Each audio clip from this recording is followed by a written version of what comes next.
Good evening. I'd like to welcome everyone to our Program Standing Committee tonight, Wednesday, November 12th. And we will begin with the land acknowledgement of the traditional territory, read by Superintendent Playford. The Simcoe County District School Board acknowledges that we are situated on the traditional land of the Anishinaabe people. The Anishinaabe include the Ojibwe, Odawa, and Potawatomi nations, collectively known as the Three Fires Confederacy.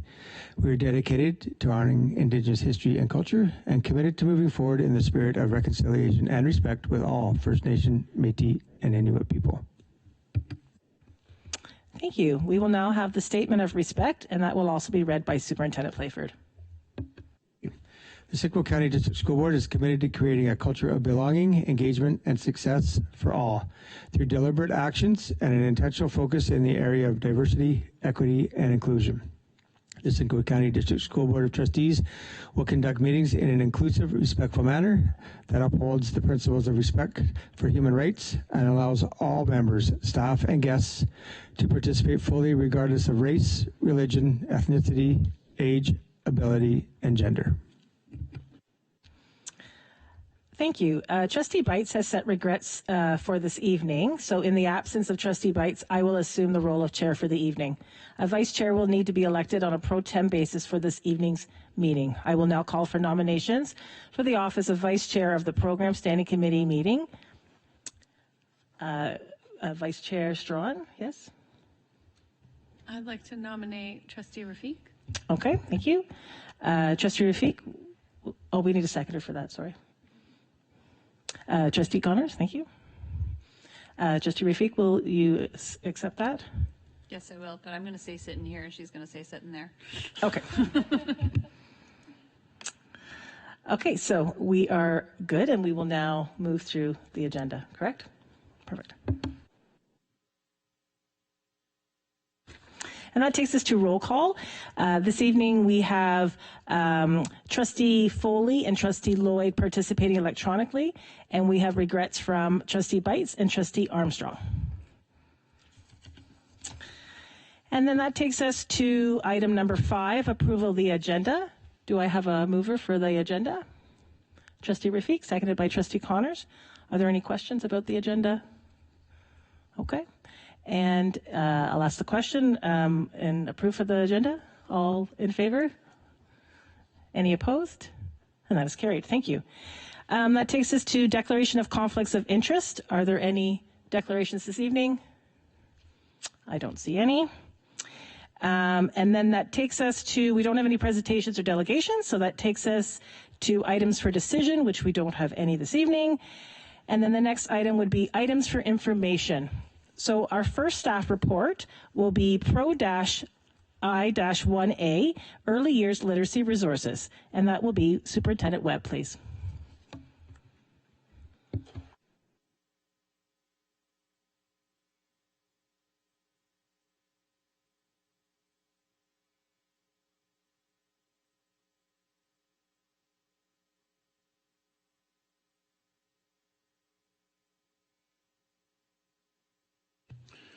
Good evening, and through the chair, I'd like to invite to the table to join me, Kadri Jessup, Principal Student Services, whose portfolio includes kindergarten programming and the early years, Christine Murray, District Kindergarten Facilitator, and Stacy Luffman, RECE, Supervisor with Upper Canada Child Care Centers.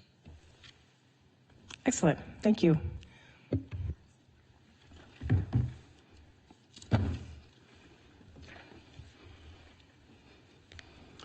Through the chair to the table, before I present this report, I'd like to acknowledge the work of Assistant Superintendent of Education Robin Dashney, whose leadership and contributions during the 24-25 school year have also contributed to the elements contained within this report.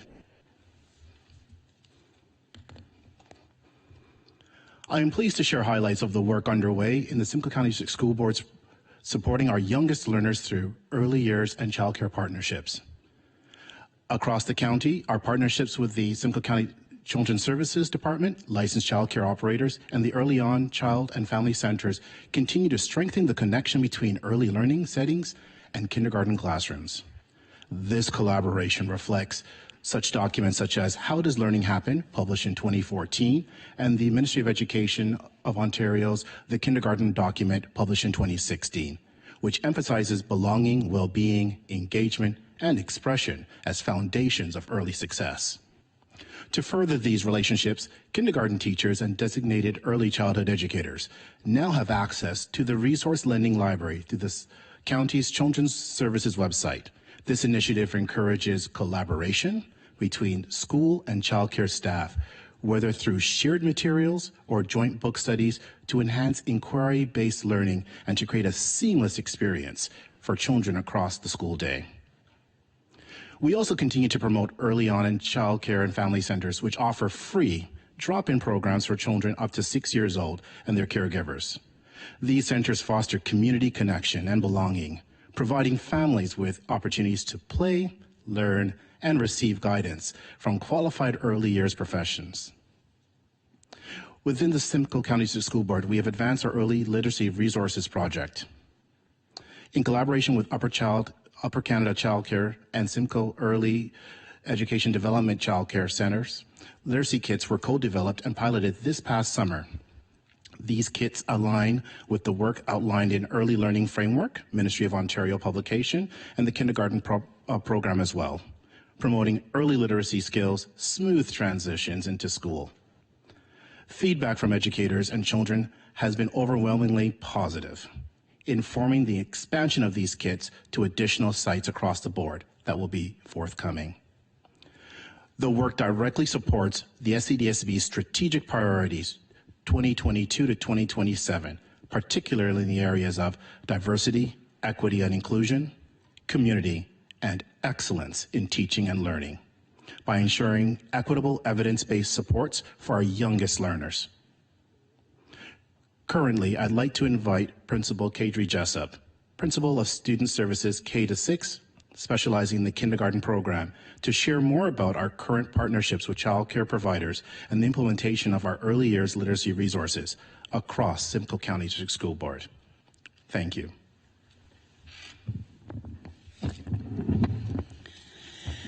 Through the chair to the table, thank you, Superintendent Webb. I'm excited to share the early years resources with all of you. This project started in the fall of last year, and very early on we were fortunate enough to have Marcia Walker reach out to our childcare partners to explore possible partnerships to support the connection between early years and kindergarten. This partnership ensured the resources being built aligned with early years environments and activities. Christine Murray, District Kindergarten Facilitator in the DEC role, and Kim Buckley, DECE from Fieldcrest Elementary School, were selected as the Simcoe County District School Board staff to work alongside Sheena Bardai, RECE at Seeds Childcare in the Professional Learning and Pedagogy role, and Stacey Luffman, RECE Supervisor with Upper Canada Childcare, to co-develop kits designed for childcare centers and before and after school programs. These kits aim to strengthen the connection between early learning environments and enriched literacy experiences, supporting student achievement and well-being. Originally focused on children aged 2 to 4, the kits have since expanded to include resources for infants 0 to 2 years to ensure a broader developmental reach and a consistent focus on robust oral language development during these foundational years. Each kit is anchored in a series of carefully selected books with shared themes and learning foci. From these texts, the team designed a variety of engaging activities and experiential learning opportunities tailored to both age groups. These activities are aligned with the 4 foundational areas of early years framework and are grounded in literacy-rich experiences that reflect best practices in early childhood education. 12 kits were built last spring and delivered to Seeds Childcare as well as Upper Canada Childcare. The staff used the kits with their children for 2 months. Feedback was collected from the educators to help inform the team for improvements and next steps. Some of the feedback allowed us to create additional materials and prompts for the second round of kits being created this fall. Additional kits are being created to further support the implementation in other child care centers and after-school partners within Simcoe County.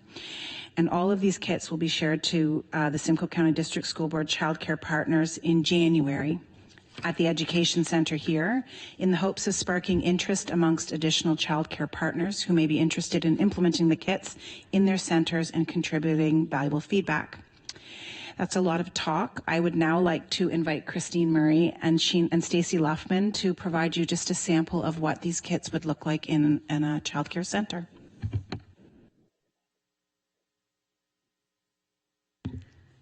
Through the chair to the table. We're just going to highlight a piece of the early learning framework that you have in your baskets. And so what we did is provide the definition from how does learning happen for each of those frames of learning, which are interconnected to our kindergarten program. As you read some of the descriptions on the front, you'll notice that there is belonging, engagement, well-being, and expression. And all of those, if you read the definition, do exactly link to our strategic priorities quite nicely. On the other side of that piece of paper, you'll see a sample program plan from the story that we're going to read to you in a minute called 5 Little Ducks. We know that literacy and mathematics learning take place in the early years in a very interesting and dynamic way because it involves a lot coming from the adult brain, the adult voice. And so what we're going to do is we're going to warm up with our scarves and then we're going to read a story. So I'm going to ask you to take your scarves, which I notice some people see them as juggling. In the early years, these can be lots of different things. And so what I'm going to ask you to do is, you can imagine when you have tiny hands, this is a lot of material when your hands are tiny. So for us, this is going to be a bit of an easy task. I'd also like you to think about how when you're a tiny person, getting to the point of the song where we get to throw our scarf is very, very hard to wait. So it's going to be hard to wait, but I'm going to ask you to restrain and hold on until we can make the popcorn kernels pop. All right, are you ready? You ready, Stacey? I'm ready. Okay, so we're going to open our scarf up and we're going to scrunch it into our hands as we sing. Popcorn kernels, in the pot, in the pot. Shake them, shake them, shake them, shake them, shake them, shake them, till they pop. Till they pop. And in kindergarten, this is a big hit, so you can imagine what it's like with tiny people as well. And now we know what the scarves are that I talk about. So today we're going to be reading 5 Little Ducks Went Out to Play. Stacey's going to be reading for us. And what we wanted to highlight is that there's a lot of ways that language develops, and this is a great way to show how math is interconnected. We know that literacy and mathematics go together, and songs and stories are a great way to do that in the early years. And that's one of our themes in our kits is songs and stories, and a lot of those songs and stories are based around math concepts. So size, counting is in a lot of them as well. 5 little ducks went out one day over the hills and far away.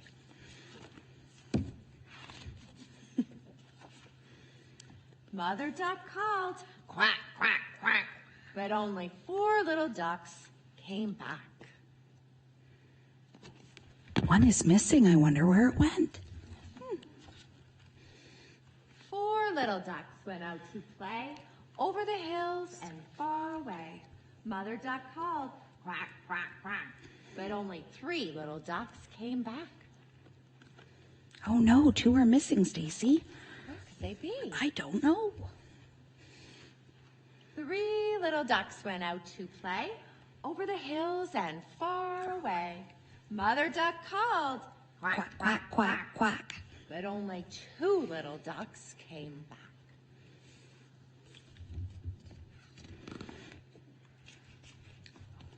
Two little ducks went out to play over the hills and far away. Mother duck called, quack, quack, quack, quack, but only 1 little duck came back. Oh, Stacey, she looks very concerned. She's worried. She has a worried look on her face. She does. I bet she's worried where her other ducklings are. 4 of them are gone. 1 little duck went out to play over the hills and far away. Mother duck called, quack, quack, quack, quack, but no little ducks came back. 0 ducks. Where did they go? She looks a little bit scared and sad. Oh boy. No little ducks went out one day over the hills and far away. Mother duck called, Quack, quack, quack. little ducks came waddling back. So you'll see in some of your kits there are felt ducks as well that are part of the storytelling. There might be 5 little monkeys, 5 little frogs. Those are great ways to start beginning with oral language play when you think about some of the language and literacy, encouraging children to participate in the quacking, encouraging children to count along, to guess how many are gone, how many will come back, looking at mom's emotion on the duck. Her face goes from happy to concerned. So when we think of some of the themes in our baskets, they're all inclusive of children in all of their developmental domains. And often the greatest way to link that is through social emotional, right? Through creative expression and through tactile objects that would support. Some of the stories in there also include, there's some visual prompts where we talk about sizing. If you have the kissing hand, you'll notice that there's different sized raccoons. So there's lots of ways in which children can engage in both literacy and mathematics through oral language inferences and experiences.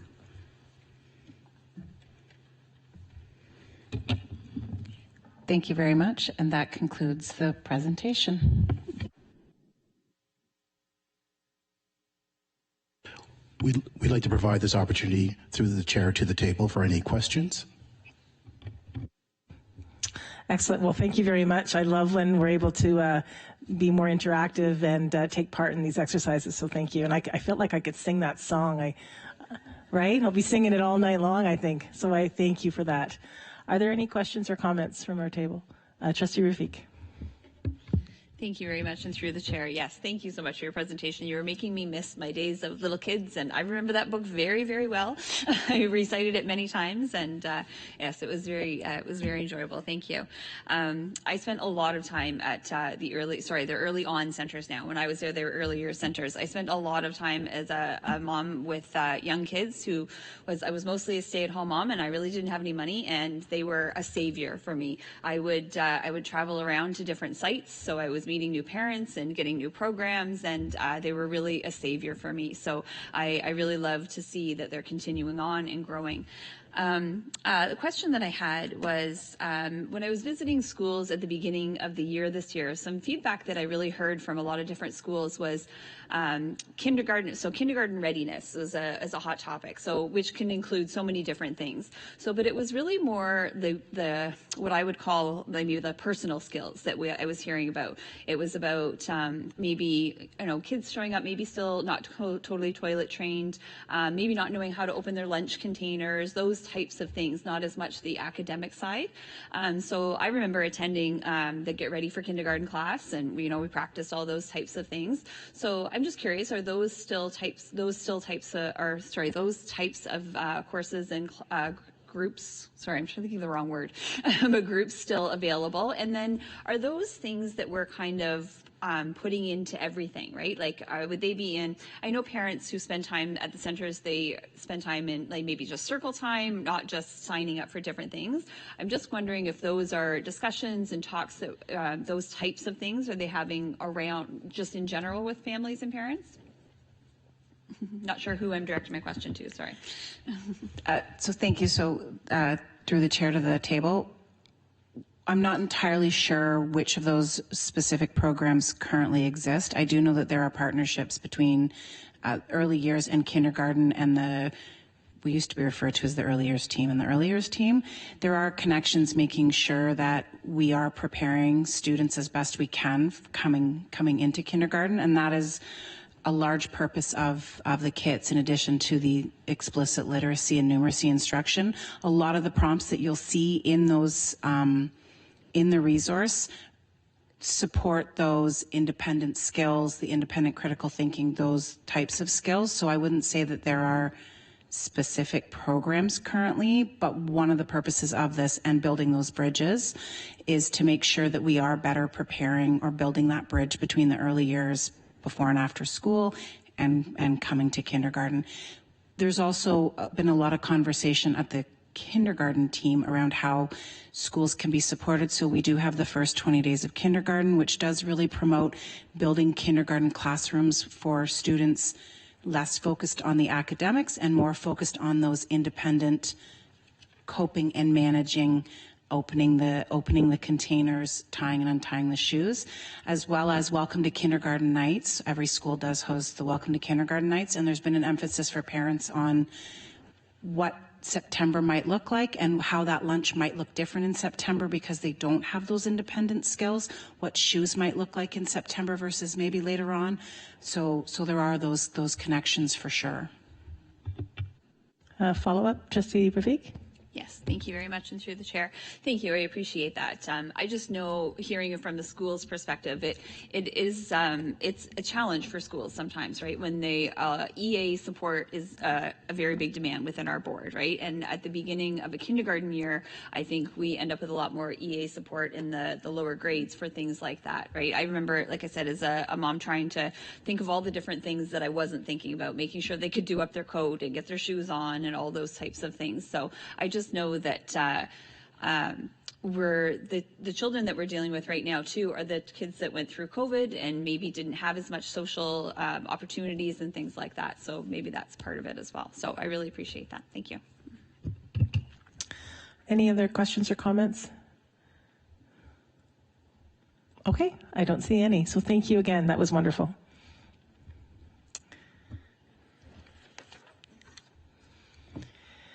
And that takes us to letter B under staff reports, and that will be the 2025-26 Artificial Intelligence Implementation Plan. And I will invite Superintendent Fennell to join us, please.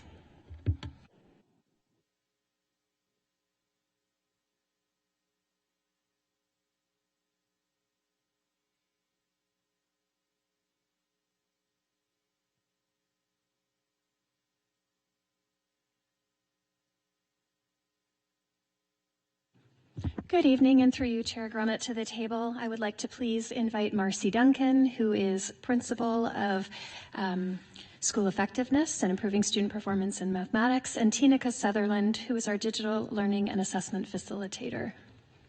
Excellent. Thank you.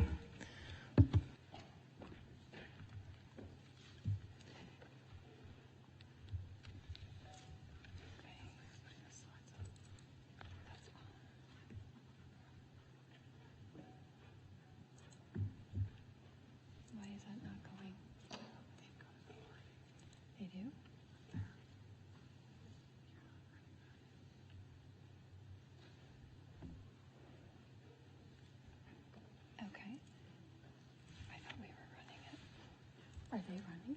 I'm not sure. Are you running it? Are you running it, or are we? No, it's different. Okay. So from beginning. From the beginning. It's not working. Okay, sorry. Just kidding.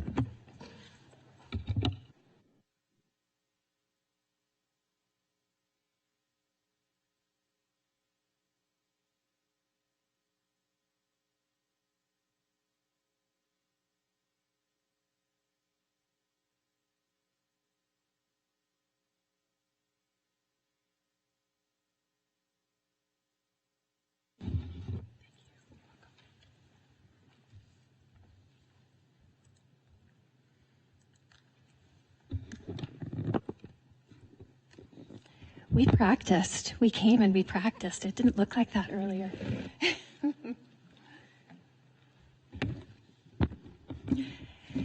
Simcoe County District School Board's work with artificial intelligence began with a focus on building a strong foundation of AI literacy for educators. We started by developing and sharing staff guidelines for AI use. These guidelines were designed to help staff use AI ethically, safely, and effectively, ensuring alignment with our strategic priorities. Educators engaged in learning about what AI is, how it works, its potential, and how it can be used responsibly in education. This also included opportunities to explore AI's risks and limitations. At the same time, we prioritized introducing tools that were safe, secure, and aligned with the staff guidelines for AI use. This approach allowed educators to experiment with AI in ways that were both purposeful and responsible. In May, we gathered feedback from educators following a professional learning day.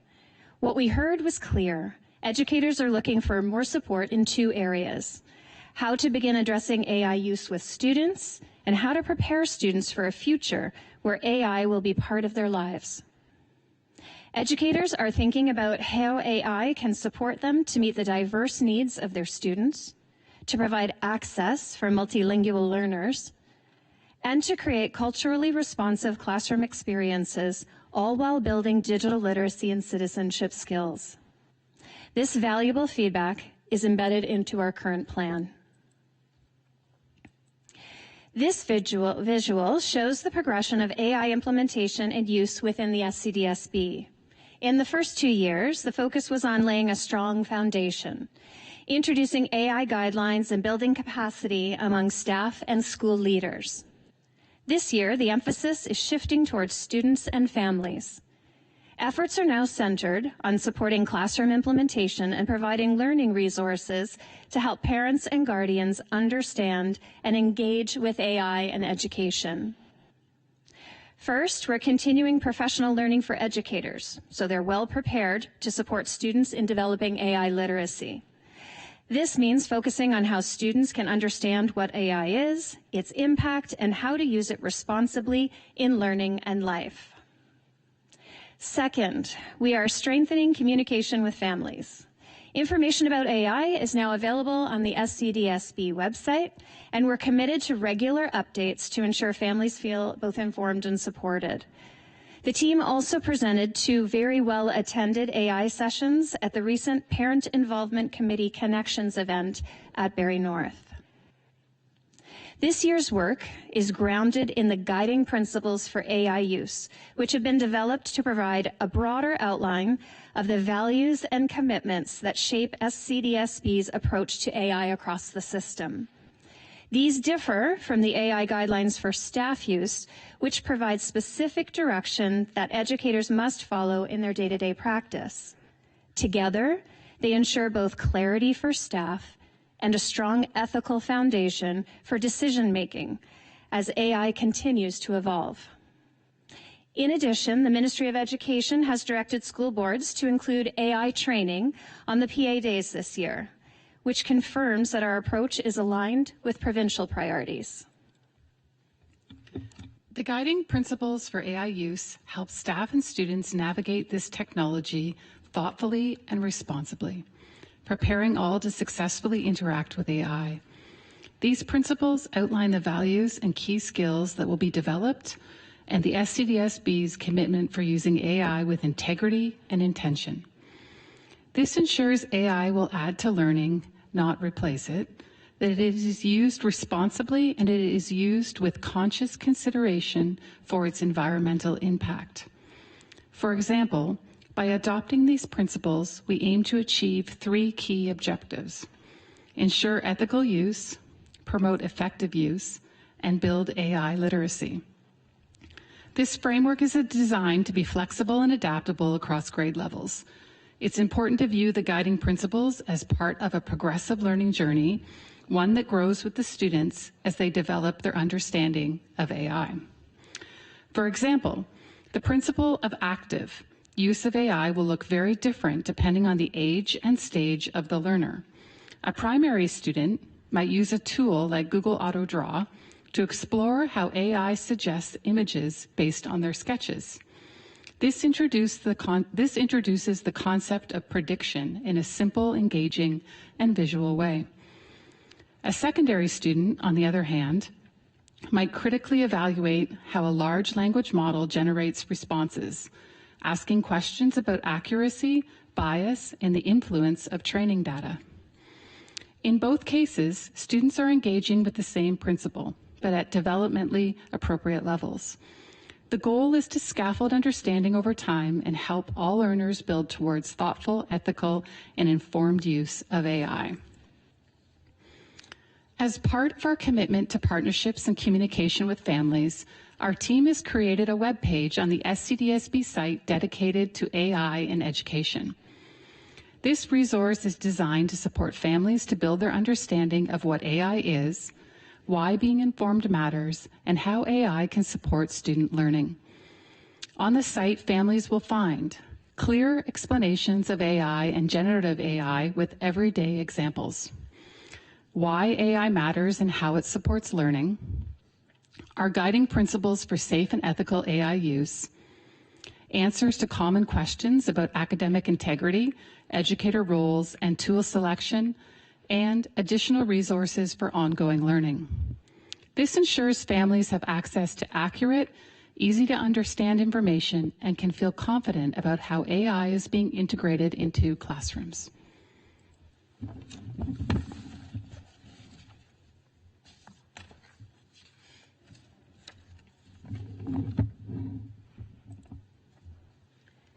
Building AI literacy isn't just about understanding concepts. It's also about experiencing learning and reflecting on how AI can support that learning. The tools we endorse and encourage for classroom use play an important role in this process. Before any tool is recommended, it is carefully reviewed. We look at privacy and security, alignment with provincial and board policies, and how the tool supports learning. Endorsed tools are safe for students and staff, support learning goals, and reflect the SCDSB's commitment to ethical and responsible AI use. One such tool is Microsoft Reading Coach. It is an example of how AI can enhance literacy development in a way that is secure and educationally meaningful. When used independently, Reading Coach is a student-facing tool, meaning students drive the experience. It adapts to their preferences and provides personalized practice to build reading fluency. The tool listens as students read aloud and offers immediate feedback on pronunciation, accuracy, and pacing. Students receive responsive support, which helps to build confidence and accelerate progress. Educators can integrate Reading Coach into classroom activities by creating guided practice opportunities and assigning them to students. Using Reading Coach in this capacity allows educators to differentiate instruction efficiently and connect explicitly taught concepts into meaningful practice opportunities where technology purposely supports learning. When assigned as guided practice, students receive personalized feedback and educators gain insight into progress through data generated by the tool. This helps teachers to make informed decisions about next steps while keeping the focus on skill development. Microsoft's Immersive Reader is integrated into Reading Coach, which means it can be used by students to access personalized accommodations that support reading success. Features such as text-to-speech, adjustable font size, and line focus, and translation tools like the Picture Dictionary help remove barriers and promote independent engagement with content. The use of Reading Coach aligns with the SCDSB's guiding principles by promoting safe, active, and informed engagement with AI, while also supporting learning and skill acquisition that aligns with curriculum expectations and assessment practices outlined in Growing Success.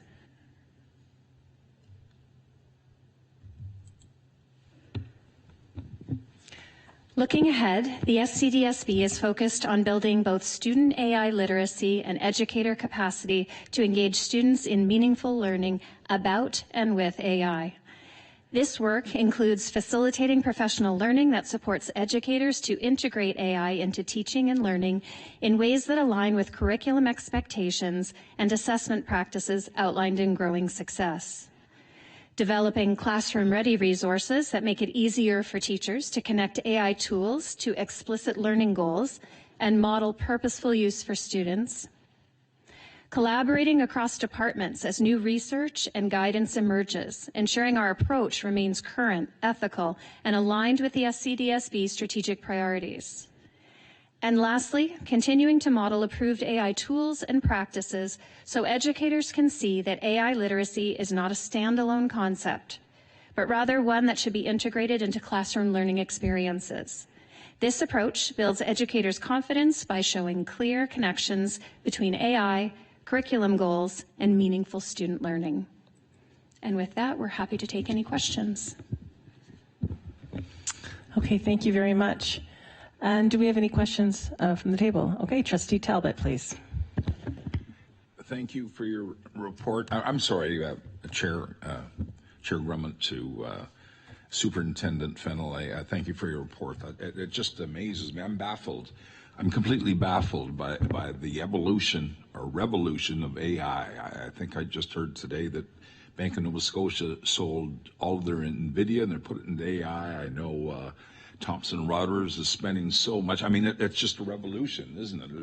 There's trillions of dollars being spent now, and I think your job is the hardest, to try to get on side, to learn from it. I'm a neophyte, and it boggles me to the extent of what's going to be coming, I believe. And are we, and my question is, I won't belabor this too long, but are we prepared enough for it? I see in universities, some of the papers, professors are catching students with AI created papers, etc. And but from where you're sitting at, for teachers, for superintendents, principals, it's just it's intimidating to me to think of how we're going to progress and the task above. Nobody's had training for it, so it's starting out. And I think you're saying a few PA days. Is that going to be adequate enough?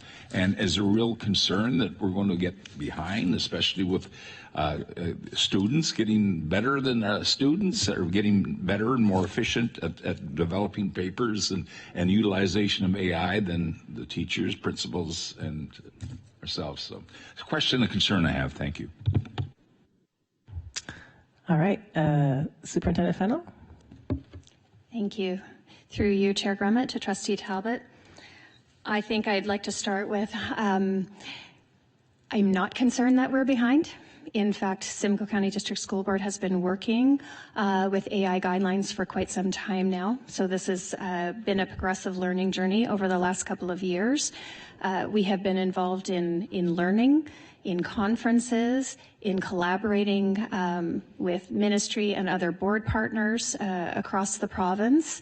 And we started about a year and a half ago, if not longer, working with our administrators. And last year, when we speak about AI, this is the first year that the ministry has mandated that we bring AI into the PA days. However, we have worked to incorporate AI learning and how that works so closely with our assessment practices throughout last year as well. So I don't think I'd be so bold to say that we're ahead there, but we have been we've been working diligently and safely. So we are not looking to, we're looking to roll this in, being very mindful of safe practice, student privacy, and how educators understand it to be able to roll that out with students. Follow-up, Trustee Talbot? Thank you, Chair. To Superintendent Fennell, again, it's are you confident and prepared for it? I asking as a neophyte, not as a criticism. Please understand that. It just it intimidates me to see what's happening and what's coming. And do we have? Are you happy with yourselves doing this, or will there be a need for an AI person to be hired, especially someone that has? But nobody has background training, is there?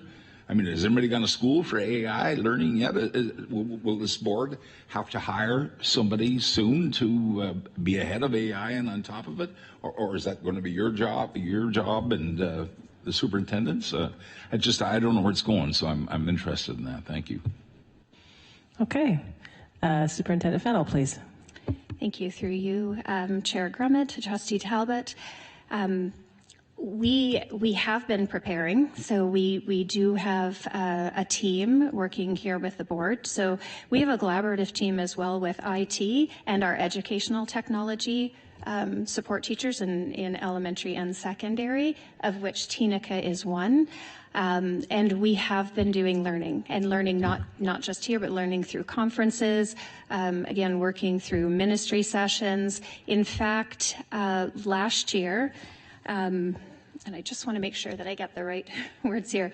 Our team, Simcoe County District School Board, had the opportunity, we were invited by the ministry to share about what SCDSB is doing with the Regional Network for Curriculum and Special Education group in Ontario. So we are leading a number of things here, but we know that AI is changing very rapidly. So this is learning that, to tell you how confident I think I'm confident in where we are and that we have a commitment to continue that learning and to ensure that we are proceeding carefully and along with guidelines that fall along with the ministry and our other board partners. Okay, thank you. Any other comments or questions from the table? Trustee Rafiq, please. Thank you very much, and through the chair, thank you very much for your presentation. It's a subject I'm really learning as well. Definitely, I think all of us are, right? So I feel a little lost in some parts of it as well. I'm wondering about, Trustee Talbot alluded to it. We've talked a lot about, students using AI to write a paper. I think that's like an easy example, right? So we've talked a lot. I know we've talked a lot about assessment and making sure that we're knowing our students, knowing their writing, knowing the process, breaking it down along the way. And I totally understand and respect that. I'm just wondering, are we teaching students how to use it responsibly? I'm just thinking of myself. I take great pride in my writing. If I have to write something, I take great pride in it. But I am doing it myself and not just farming it out to a tool. But I'm trying to learn myself how to use those tools, right? If I'm stuck on something, if I'm really not liking how something's wording, I'm trying to use it that way. So are we teaching our students how to use it properly that way and not just saying, no, you can't use it, this is how you use it, and then how to make sure we're not just making, the tech do the work. Am I making myself clear in my question there? Okay, Superintendent Fennell. Thank you, and through you, Chair Grummett, to Trustee Rafiq, I am going to share this with Tinika, who is our Digital Learning and Assessment Facilitator. Thank you. Through the Chair, to Trustee Rafiq, I'm getting my words down. I've been doing a lot of work with educators and really listening to the things that they have had to share.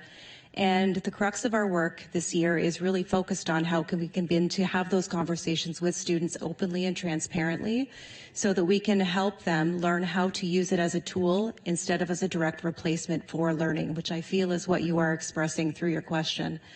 And a lot of that comes down to openness and transparency, and from a place where we recognize that we are co-learners in this experiment. Like, this is happening to us every day. The tools are becoming more complex. Students are learning at a quicker rate how to use the tools, and educators are trying to keep up. And the only way we can do that is through that collaborative approach. And that's where the guiding principles really help drive us back to, are we using it in a way that is safe? Are we using it in a way that is informed, where we're understanding how the AI supports our learning and how it's built? So what's underneath the hood? And then also thinking about that transparency piece and honest use. If a student can share with us how it has actually supported their learning and explained through metacognitive processes and critical thinking, then it is a good active use that is creative and it's actually enhancing learning. If they can't and it's a direct replacement, then it's a different conversation that we need to have. So we're having those conversations with our educators right now and thinking about ways that we can create experiences for students that are guided, that allow that to happen using the safe and supported tools that we have available to us. It's an ongoing process. Okay, follow-up, Trustee Rafiq? Yes, thank you very much, and through the chair, thank you very much for that. As you're talking about it, I'm thinking about, and admittedly I'm drawing from my own personal experiences, I have a couple of children who have learning disabilities, and, working with them along the way, they've got the ideas, they know what they want to say, but they generally have had to work with a staff member to kind of pull those ideas out of them and put it into a nice little paragraph. And a staff member has often helped them with that. A teacher has done that for them and worked with them on that. And so I can see AI being that tool that they can use that as well.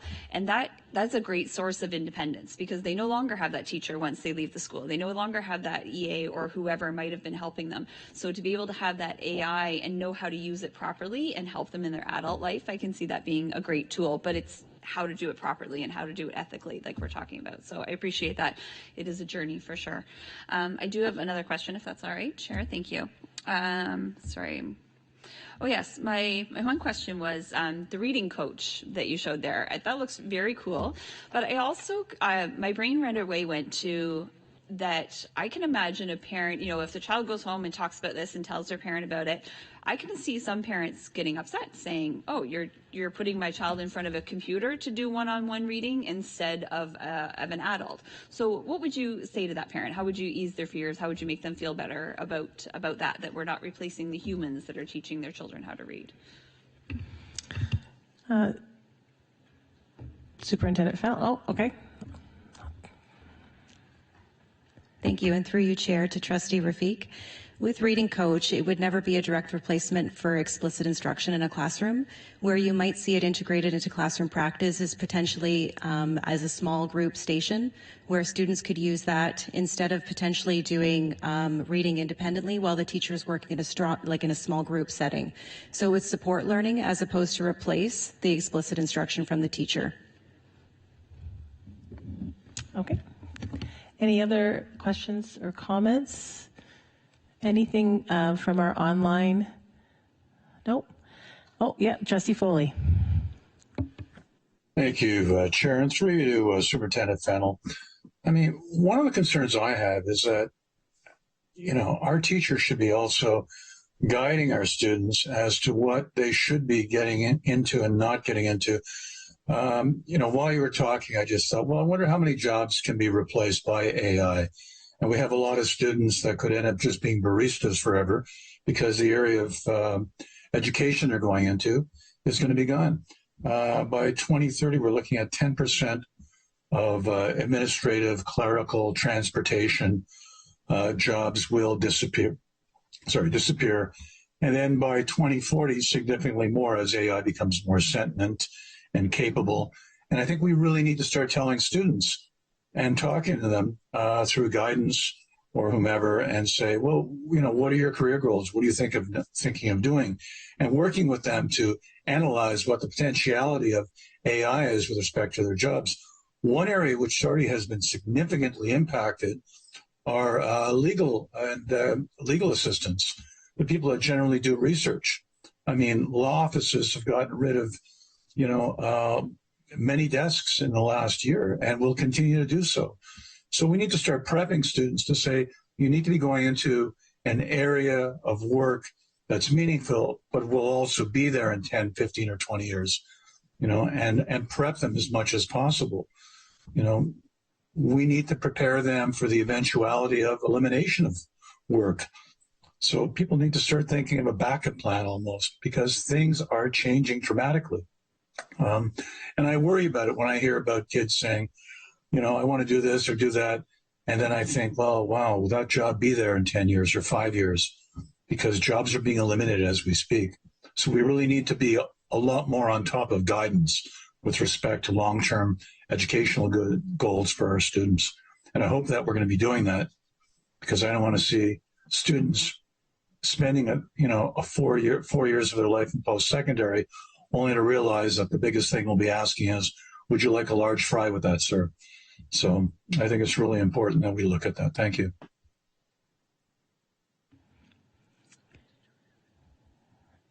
Superintendent Fennell, did you have a comment for that, or? Thank you. Through you, Chair Grummett, to Trustee Foley. Thank you, and we absolutely note your comments there, and we recognize the importance of critical thinking and many of the additional skills that will be used when we're looking at AI and learning now that can be transferable with a changing workforce. But thank you very much for your comments. All right. Any other questions from online? Trustee Lloyd, is that your hand up, I think? It's just the cursor. Okay, I'm sorry. Thank you. Anything else? I just wanted to share, we always meet early with our student trustees and review the agenda and the reports. And we had a great conversation tonight about how AI is being used in their classrooms. And I'm not putting you on the spot because we did prepare just in case we were going to talk about this. But the student trustees did give a couple of really great examples about how the educators are utilizing it in a really responsible and cool way. I don't know if Student Trustee Perry, would you like to share your example? Perfect, thank you. Through you, Chair, I guess, to the table. Through this conversation, we got talking just kind of the ways that we're seeing it in our schools. So I made the comment that in my English and history classes, my teachers have taught me how to use it to summarize or simplify complicated articles that may have jargon that I don't really understand. And I referenced an economic article that I had read, and I know nothing about economics. So I used it to help summarize kind of the bigger words and more complicated facts that it held. And it really helped me simplify what I was learning and really get a good idea of what I was learning without having to, open an economics textbook and become a professional in it. My science teachers have taught me how to use AI to create flashcards and helpful study materials.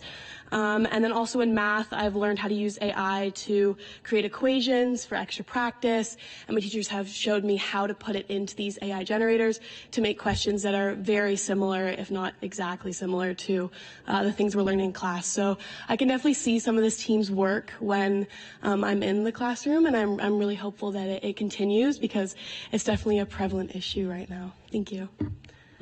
Excellent. Thank you so much. Anything else? Okay, well, thank you. That was a great report. Thank you. So that takes us to item number 3, which is the Math Achievement Action Plan, 2025 and 2026. And I believe Superintendent Fennell, you're going to stay with us.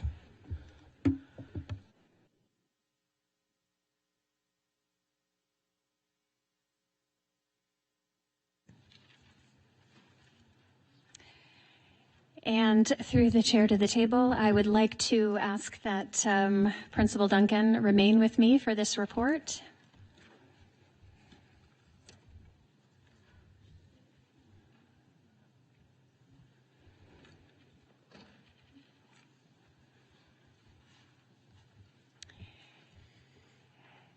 I recognize that this slide deck was not included in your package. We have it here this evening, and if anyone would like a copy of it, we will ensure to get that to you.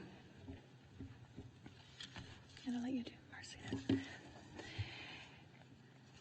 2024-25 was the second year of the Math Achievement Action Plan, or MAP, and the SCDSB focused on teacher and leader learning through centrally facilitated sessions, school-based PLCs, and PA days throughout the year.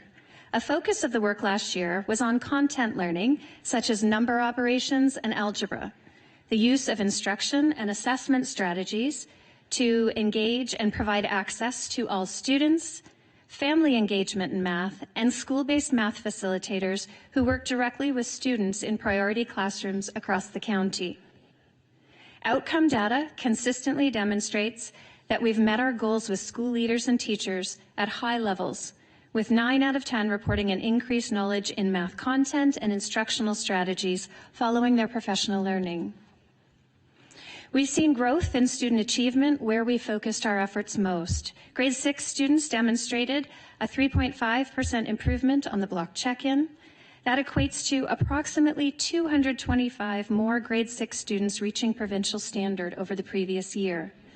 In priority schools, achievement growth of grade 6 students with special education needs grew on the block check-in by 4%, which exceeded our system growth of 2.5%.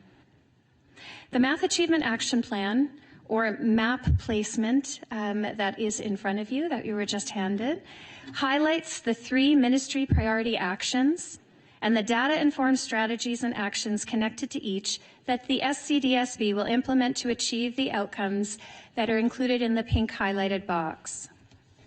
Please note that the ministry is requesting boards to establish and report on only 3 key performance indicator outcomes in this year's MAP. However, the SCDSB is committed to data tracking and the impact measurement of each of its actions. It's also important to note that we've retitled our math instruction and assessment facilitators to Math Learning Partners, or MLPs, as this more closely represents their work with teachers and students in grade 3, 6, and 9 priority classrooms across 17 elementary and secondary schools. While we're encouraged by the gains we've made thus far, we are refining our efforts with the goal of seeing even greater impact at the student desk. This year, we are expanding the grade 3, 6, and 9 focus to all schools with the participation of more teachers in consistent, focused professional learning cycles planned and led by our district math facilitators and school-based math learning partners. As part of this new Improving Math Pedagogy and Content for Teaching Impact initiative, grade 3 and 6 teachers from each of our elementary schools will participate in 3 full days of math learning, and grade 9 teachers will participate in 2 full days each semester. Between each session, teachers will apply their learning with students in their classroom and then bring back artifacts of student growth and learning to share with colleagues. This slide highlights the focus of our October sessions with elementary teachers. Our grade 9 math teachers focused on engaging students through task variety, building understanding through growing complexity using problem strings, the use of open questions which provide multiple entry points into a concept or task, and the use of knowledge hook responsive instruction cycles, which we will explain further on an upcoming slide. On your placemat and in the math report, we referred to the use of tools and representations, which is both a high-impact instructional practice and a universal design for learning, or UDL, strategy. These include items such as linking cubes, number lines, algebra tiles, and sketches which support access to learning for all students. While UDL strategies support all learners, they are especially beneficial for students with special education needs. Another component of UDL focuses on providing multiple means of engagement in learning. Open and parallel tasks are 2 examples. This slide shows examples of parallel tasks where students may be working with numbers to tenths, hundredths, or thousandths place value. Our student trustees and those with SCDSB students may be familiar with the concept of mild, medium, or spicy tasks. These provide students with choice and help to build confidence as they attempt progressively more challenging tasks. The Ministry of Education has once again funded Ontario school boards to purchase an approved digital math tool to support student learning. And the SCDSB, along with the majority of Ontario boards, is using Knowledge Hook. This tool helps teachers to assess students' learning and to plan for targeted interventions when learning goals have not yet been met. The SCDSB continues its commitment to leveraging the power of instructional leadership to support student achievement in math. This year, school leaders are engaging in a new initiative called Principal-Led Responsive Instruction Cycles with their teachers. These cycles utilize Knowledge Hook to identify gaps in student understanding. Supporting resources such as misconception charts and extra practice tasks are then used to plan for responsive instruction, which most often occurs in small groups. Student growth is then measured through reassessment. Math learning partners are also engaging in responsive cycles with students in priority classrooms that they serve.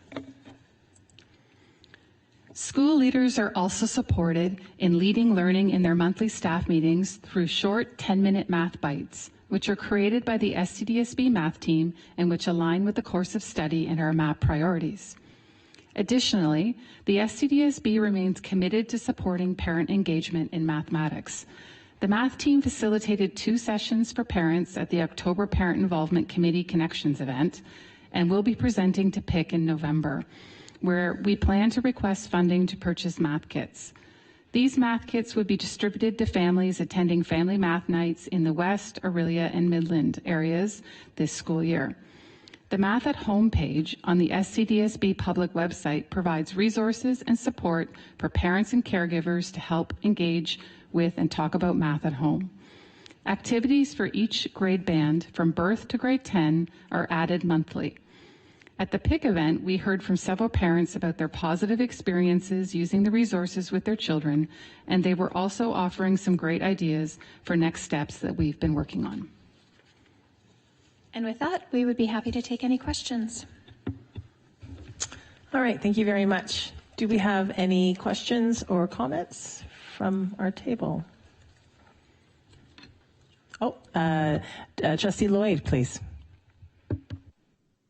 Thank you. And through you, I do have a question for Superintendent Fennell there. With respect to math, the Equeo results were released for the last 2 years in September.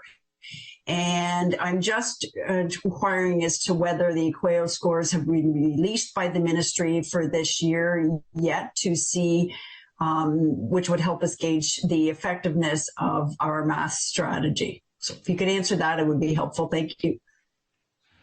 Okay, Superintendent Fennell. Through you, Chair Grummett, to Trustee Lloyd.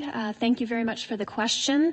The answer is no. The EQAO results have not yet been released, and we have been informed even from Minister Calandra that they are coming, but we don't have a date.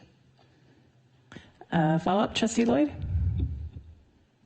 Thank you. I mean, I think it's really important to have those results. I'd be curious to know why they're not being released when, historically they've been released early in the fall, which helps boards, get an idea of things where we're at and where we need to go and the effectiveness of the math strategy that we're implementing. So, I think it's quite problematic that we're pretty well midway through November and the ministry has not released those results yet to boards. So I'm hoping that when we do get those released, and that I'm hoping, first of all, that they are released, and number two, when they are released, we can sort of get an update and a reevaluation of our math plan.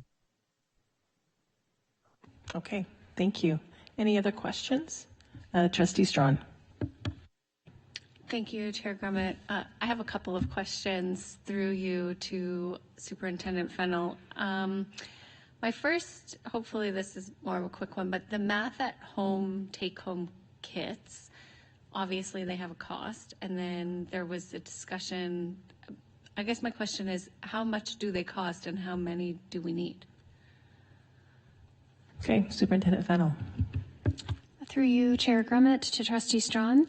The kits are $10, and so we are going and requesting funding through PIC to be able to cover. We had about 250 attendees at our sessions last year, so we are hoping to increase that. We did 2 family math nights led in collaboration between our district math leads and schools last year. We have 3 for this year. It's also important to note that schools can apply for a Parents Reaching Out grant for up to $1,000. That's something that if they are choosing to do a math night, that they can use that funding to be able to support the math kits or perhaps their parent engagement funds. Okay. You have another question? I do, thanks. My other question is the great presentation, lots of good information. There's a lot of emphasis on grades 3, 6, and 9. And there's a lot of emphasis on priority classrooms. And I'm wondering if you can speak to what about everybody else? Okay, Superintendent Fennell, please. Through you, Chair Grummett, to Trustee Strawn. A couple of things. When we spoke about impact math, that is all schools, and it's all schools beyond just priority schools. We have focused over the last couple of years in the junior division, and we are seeing gains definitely through grade 6, and that's bumping up into 7 and beyond. The ministry has identified that 3, 6, and 9 is where the focus needs to be in priority schools, but we have also worked through PA days. So all through last year, all educators participated in math learning on all 3 directed PA days. We also have things like the math bites that we're talking about that are used in staff meetings for all staff. The course of study and all of the resources available are for all educators, all teachers to be able to use, and that's kindergarten right through grade 10. So we do support. Okay, follow-up, Trustee Strawn. Thank you. And one final follow-up question, and I really appreciate the work that's being done with all educators and elevating everyone's confidence and skills and abilities in math instruction. And I think that's really important, and I hope that that's filtering down to our students as well, because one of the things, like just culturally, that we often hear is that, like, I'm not good at math, or I don't know how to do math. And like, I don't hear people walking around saying like, I'm not good at social studies, I'm not good at history. But like, you hear a lot of that commentary, and I don't think that comes from us at the school, but I think that's something that we have to kind of battle against at the school. And I hope that like the increased confidence in math from all of our teachers will help that. And I wonder if there's any other strategies that are being employed or can be employed for students just around the perception of math. Okay, Superintendent Fennell, please. Through you, Chair Grummett, to Trustee Strawn. Absolutely. So math mindsets are something that we've been working at for quite some time. Part of math mindset, when we spoke about the idea of parallel tasks and open questions, they provide access for students at different readiness to be able to enter into the learning. So that's one really important way that is tied to math mindsets. We also work to value mistakes, that we know if we're not making mistakes, we might not be learning. So in math class, for example, sometimes we do numberless problems. Other times we might pose a question and give students the answer. Because they're so focused on maybe getting the right answer, we give the answer right away and say, prove it. Is this correct? Is it not correct? And they spend more time then engaging and doing the math. So there are a number of strategies that are used to provide, again, entry level into math and helping students to understand that mistakes are just a natural part of learning. Nice. Okay, thank you. Director Stevens. Thank you, and through you, Chair Grummett, to Vice Chair Strawn. Just to follow up on that, I can say one of the things I've really seen as the Associate Director and Director over the last number of years with our math team here developing a course of study and the first 20 days of math, it's really helped our educators have a real consistency in the math program and also be able to draw on resources that are being used across our county that help them to understand and really feel confident in what they're teaching, because the resources have been vetted and they understand, where they are in the course of study and what's next coming up in the course of study. So those are two what I would consider to be exemplary resources that we have developed. Our math resource page is well viewed by our educators on a very regular basis. It's something we track. And so I just from a non-math lead perspective, I know Superintendent Fennell's been deep in math for ever. But, from someone who wasn't in that path, as I went out as a superintendent, as associate director and director, I see those resources being used every day. Thank you. Any other comments? Trustee Connors, please. Through you, Chair, just a comment, really. I've just noticed the family math night. I've learned so much just going out and watching the teachers, and the parents are like so interactive, and they're learning a lot with these new strategies, because the way we were taught math was like, for me, memorize. There was none of this.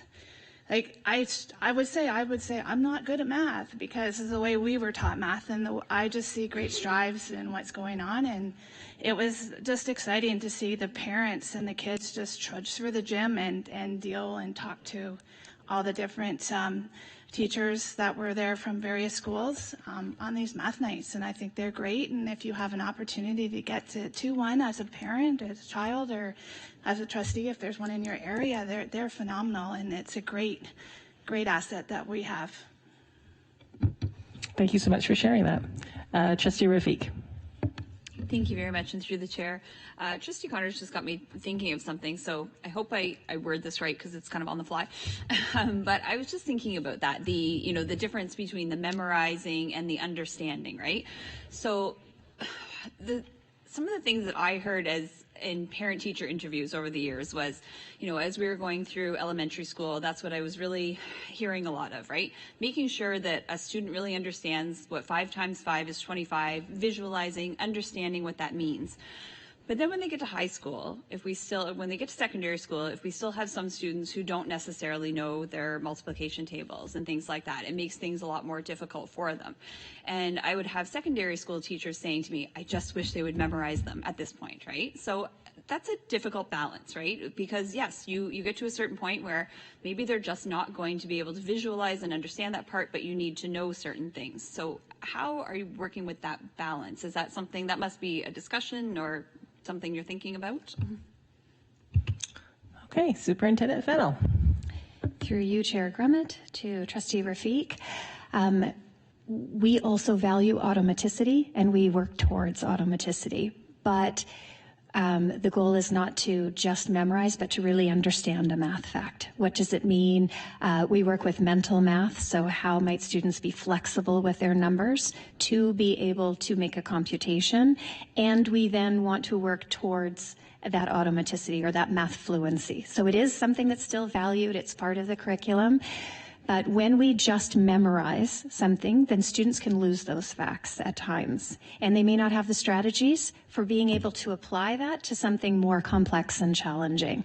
So when we had a slide in this deck that showed tools and representations. So when we're learning about adding, subtracting, multiplying, and dividing, we are using concrete tools. So we work to what we have learned about children learning math is having something concrete to then representing, perhaps in sketches, to then having a more abstract understanding. They need to go through those stages to be able to build into that fluency or automaticity. But it is something that we do work towards. Okay. Any other questions? Okay, not seeing any. Thank you again for that wonderful report. And that takes us to item D, 2024-25 student exit surveys. And I'm going to invite Associate Director Maltby, please.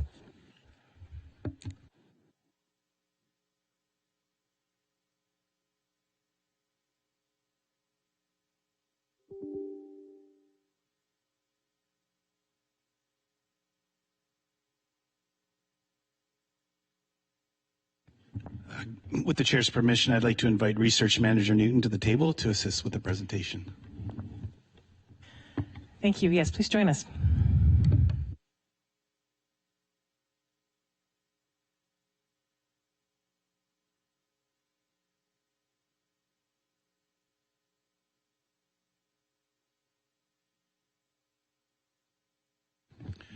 Through the chair to the table, the report before you outlines the grade 8 and 12 exit surveys that are completed each year to help boards and schools measure student engagement by providing students input into the development, implementation, and evaluation of career life planning. We focus on grade 8 and 12 transitions, as these transitions can be the most significant changes in their educational experience.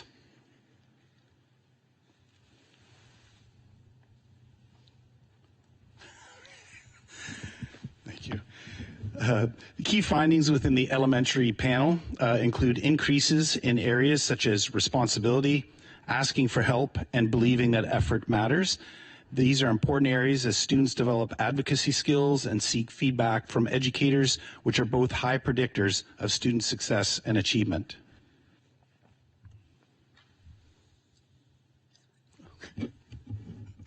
Other key findings from the elementary panel include a consistent rate of success in environmental impacts, as well as student understanding about mental health. As a result of this feedback, we continue to grow the Student Mental Health Ambassador Program. This includes speaking about and dealing with stress or problems, which is an area that we will always focus on with students. Key findings within the secondary survey include students' feeling of being prepared for their post-secondary plans. We see that a breakdown of students choosing post-secondary paths here include 49% for university pathway, 22% for college, and 10% for skilled trades. This continues to be an area that we see trending upward, that feeling of preparedness for their post-secondary life. Initiatives include increased time with educators, timely and relevant feedback to students, focus on skilled trades and celebrating skilled trades, partnerships with colleges, such as the schools within a college program, and all these promote confidence and preparedness for students moving on from the SCDSB. And lastly, we see the students under educator guidance feel that career planning software and programs are helping in their planning for post-secondary life. And with that, we're happy to take any questions. All right, excellent. Are there any questions? Trustee Wilson, please. Yeah, through you, Chair, and to Associate Director Mulkey. I just have a comment. It's nice to see that these numbers are so high, because I know, we've had in the last couple of years with respects to exams and students and being prepared for that piece when they go off to post-secondary. I know there was a lot of back and forth on this table and things like that. So this is encouraging that the numbers are that high, that they really feel prepared for post-secondary. So I just wanted to say that's good. Excellent point. Associate Director Mulby. Sure, thank you. And through the chair to Trustee Wilson. So that fact was not lost on me either, so I appreciate you pointing that out. But it does show the commitment of our educators, and that time in front of them is really important, and that feedback is important to them. So thank you for pointing that out. Okay, any other questions? Trustee Strawn, please. Thank you. And through you, possibly to Associate Director Maltby or whoever might be able to answer the question.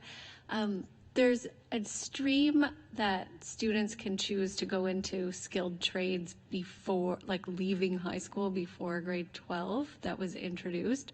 Are students doing that? And if they are we capturing feedback from them? Like, do we know what's happening to those students after they enter into that program?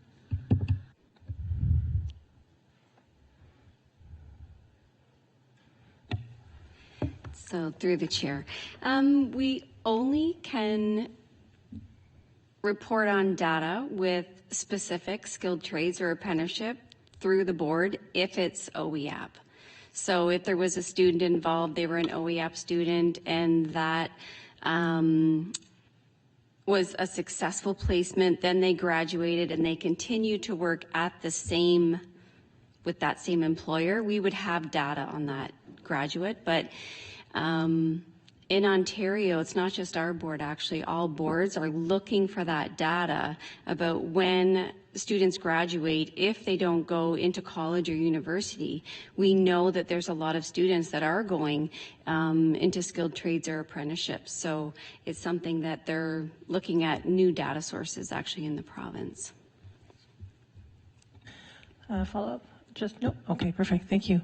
Any other comments? Trustee Rafiq, please. Thank you very much, and through the chair, thank you very much for the report.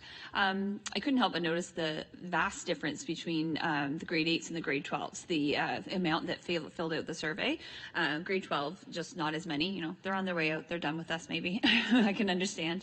I'm just wondering about the opportunities that we give them to do it. I'm picturing a grade 8 classroom, they're there with the teacher all day, the teacher can give them some time to do it. How does that work in grade 12? Do we say period 1 teachers, do you give them some time to do it? And then, maybe we have a lot of students who might have a spare then, or just, I'm wondering how we do it. Are we just saying, here, please fill out this survey when you feel like it? Because I don't know how that'll go. So through the chair, we do say that, but also it's actually through my blueprint. So that team, they have a new strategy that they use in my blueprint. We used to send it out through Google Forms, through email. It wasn't a great process, and now it's embedded right in the My Blueprint app. So even though it does seem like secondary has a smaller participation rate, it's still pretty good for the adolescent population. I know that some other school boards in the province, they're maybe happy if they get 20-25%. So it's still a pretty good participation rate for the board. Yeah. And follow up, Trustee Rafik. Thank you very much, and through the chair, thank you for that. Yes, and I definitely know that 50% is amazing when we're doing surveys, right? But I see the high number for grade 8, so I'm just picturing, if we give them, maybe that's something we could do at some point, give them a time in class or something like that, that might help increase the participation rate. The other part I was wondering about was we saw the numbers for college, university, and skilled trades, but there's a significant percentage left unspoken about. So I'm guessing that the two main things would be maybe we have returning students or people or students who are just going into the world of work. So I'm just curious about the survey itself. Does it give those options? Does it give other options? I'm just wondering if there's something else that I'm missing and not seeing for that other missing percentage. So through the chair, I think there's 9 options on that question. It's about 4% of students that participated in the survey that go directly into the world of work. But that can also include, like when we look at the open text results, it can include something like going and taking a real estate license or working at a family business. But it's about 4%, and that hasn't changed over 3 years. Thank you. Any other questions? Okay, well, thank you very much. And that takes us to item E, the Safe Schools Report 2024-2025, and I will invite Superintendent Young to join us, please.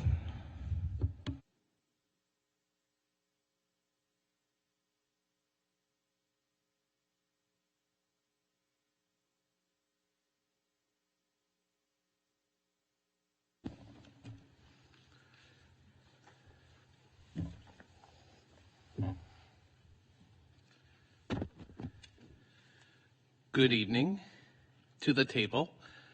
Thank you for this opportunity. In your package for tonight, please find this report for information. In accordance with PPM 120, the Occupational Health and Safety Act, and PPM 145, and to fulfill the motion passed by the Board of Trustees on September 27th, 2023, that the staff provide the Board of Trustees a report annually on violence in schools. This report includes, first, incidents related to PPM 120 that are required to be reported to the Ministry of Education on an annual basis. We have seen a decline of reportable incident types by 27.3% from this year to last, and 46.8% since the Board of Trustee motion in 2023. Second, incidents related to the Occupational Health and Safety Act and PPM 145 are tracked by the Health and Safety Department's tool. This tool used by staff to document when an incident occurs. Accountability is ensured as investigations are mandated to occur by supervisors. Note, there can be multiple reports by staff related to the same incident. Incident reports are not just incidents of aggression, but also when staff interpret a threat or potential aggression. As mentioned in the report, the improved data collection tool introduced in 2024-2025 school year represents a significant step forward in accurate reporting of workplace violent and safe school incidents. As this transition establishes a new baseline data, comparisons with the 2023-2024 data may be impacted. New baseline data for 2024-2025 will enable more consistent reporting for the 2025-2026 school year. Based on the collected data, a 4% increase in WVSS incidents was identified.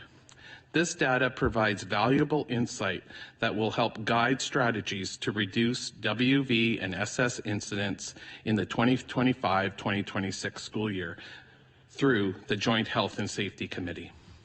This internal responsibility system of workers, administrators, managers, supervisors, employers works together where everyone has a responsibility to ensure a healthy and safe workplace. The SCDSB is committed to ensuring the safety and well-being of students and staff, which is demonstrated through a variety of initiatives. These initiatives are implemented across various departments, including mental health and well-being, DEI, safe and welcoming schools, special education, and Indigenous education. Each department plays a crucial role in supporting secure and supportive environments in schools.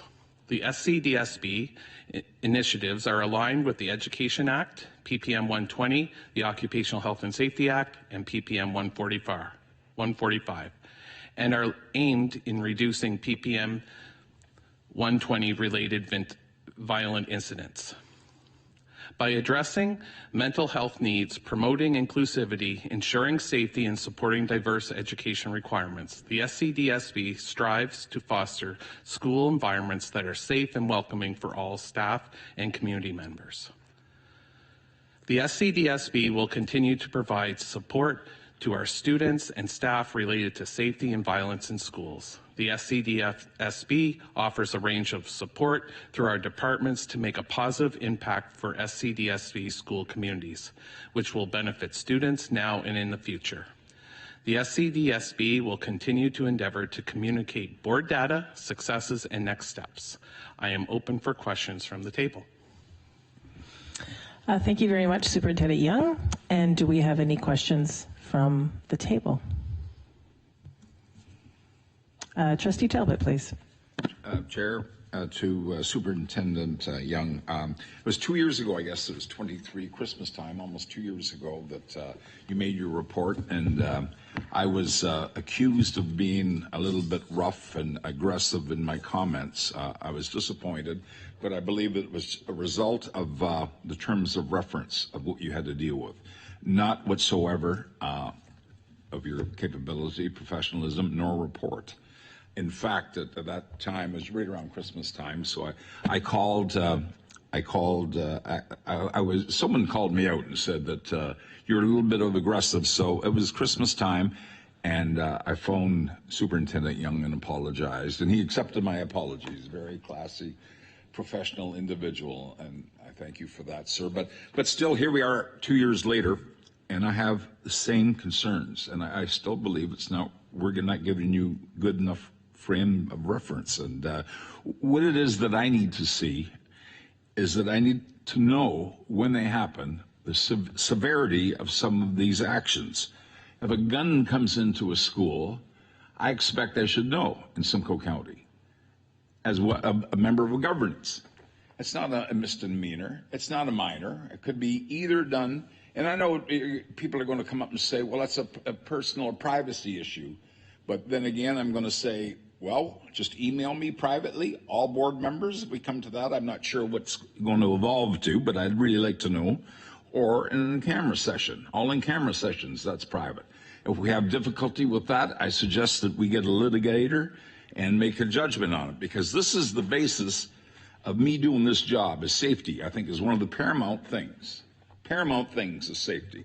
After our meeting, the first one, the director at that time, the union rep came actually and met me over there and said, thank you for speaking up. We've never had anybody and any information regarding the assaults, the many assaults that go on to the staff.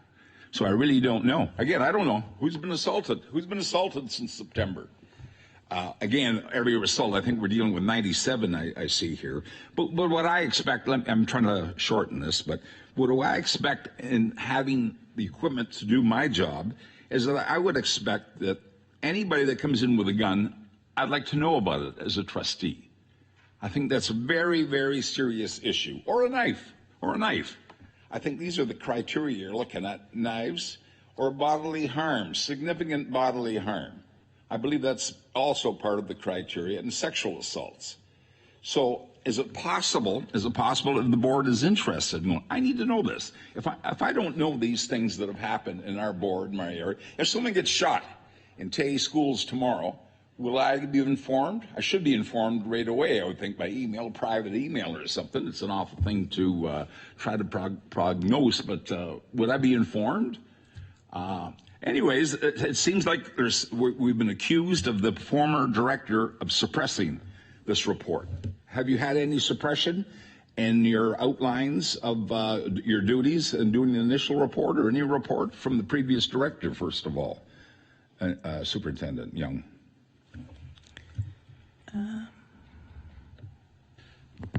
Through the chair to Trustee Talbot, could you clarify that question, please? What do you mean by suppression? The union rep who's retired, as the director is retired, the union rep said that all of the incidents of assault in staff was suppressed. Nothing came out. She's very unsatisfied as a union rep at that time. So, through the chair to Trustee Talbot, the mechanism that is used within the board is a joint health and safety committee.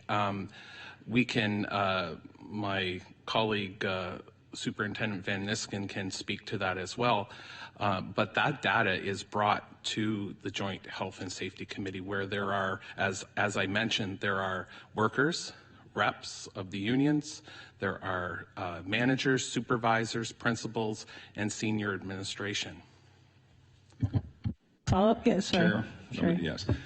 To Superintendent Young, again, I'm just reiterating what the union rep expressed to me and stated to me and frustrated. Again, everybody's retired. This is a couple of years ago. We're dealing with almost 2 years ago. But I feel I need to know, and if I don't know, I'm not equipped to deal with these situations about if someone comes in with a gun. I want to know. I really want to know if someone comes into any of our schools with a gun. Or I would like it reported if they came in with a knife and we're going to threaten people. Because I want to see, the resolve, legal resolve, and the ramifications are significant. Bodily harm, staff assaults, and sexual assaults. Am I off base here? Is this not a good thing to be looking at as part of a report?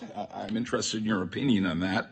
And again, it need not be, if it can't be held in camera and private emails don't work, then I suggest that we get a solicitor's opinion, because I feel that this board is entitled, and this is our job, to make sure the students, staff, and people of the Simcoe County Board of Education are safe. It's a very important, maybe primary job, but I don't know what the board wants to do, but these things are my ultimate considerations. I don't think I'm off base. Open to discussion. If someone brings a gun, isn't that a significant thing? A weapon, or tries to stab somebody? Shouldn't we all know about that? Or a group beats the hell out of somebody? I mean, I like to know the incident. And I can know the incident through private email or an in-camera meeting. So anyways, that's all I have to say. Thank you. Okay, so I think Director Stevens is going to speak to this first. Yeah, just to sort of hear what you're saying. I do believe, and superintendents that you've dealt with over the last number of years are good to communicate when there's been significant incidents in a school. And second, I will say that as a one of trustees' roles is through the disciplinary committee. Many times we have had trustees on disciplinary committees. They are the foundation of a disciplinary committee. That would be an expulsion event or a suspension appeal event, which these are the incidents in which lead to those events potentially. So as a trustee, you are a big part of that through your work in the disciplinary committee. Okay. Follow-up, Trustee Talbot? May I, okay. Chairman Drummond? Yes, to the director. Again, I don't know if anybody's been stabbed or a knife came out. This is appalling to me that things would be escalated to this level, and I'm very, very concerned. I just don't want to be sitting. I've been on a meeting, but I also signed up for another expulsion meeting and was the first to sign up, but it seemed to be I was cherry-picked and I didn't get it, so I don't volunteer for that anymore, sadly. But my concern is this, is that these items, I want to know when a person comes in with a knife, does bodily harm, sexual assault shoots, kills, or has any weapons on any individual in Simcoe County schools. And I don't think that's a tough request. In order for me to do my job as a trustee, I feel I should have that information. When it happens, there's only 97 events. Is that what we're looking at, Superintendent Young? It's going down. It's wonderful. I mean, it's all good news, good reports. Again, these aren't criticisms. It's just the equipment for me to do my job and understand what's going on in the schools. I feel like I don't know if that can be addressed. Can we or can we not have emails, for example, or reports in camera? There's only 97, so you can report it fast as it goes throughout the year or whatever it may be. But is that a possibility of happening? Because I'm really concerned about weapons, knives, bodily harm, sexual assault, guns, someone getting murdered. I want to know if someone's got murdered. Surely to Christ I'd know that, would I not? Yes, okay. So privacy comes and goes. It depends on the flavor of the month, what is private and what is not private.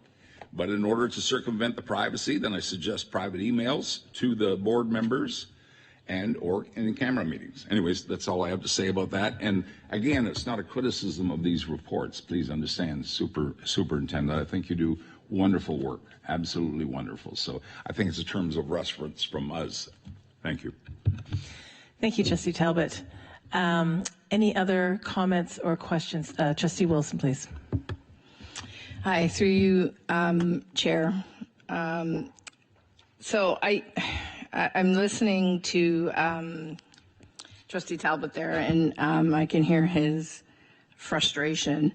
I'm just wondering, like, when I look at this report myself, is there a way that maybe we can, expand the the information, if the incidents, we could put assaults, between students or student and staff.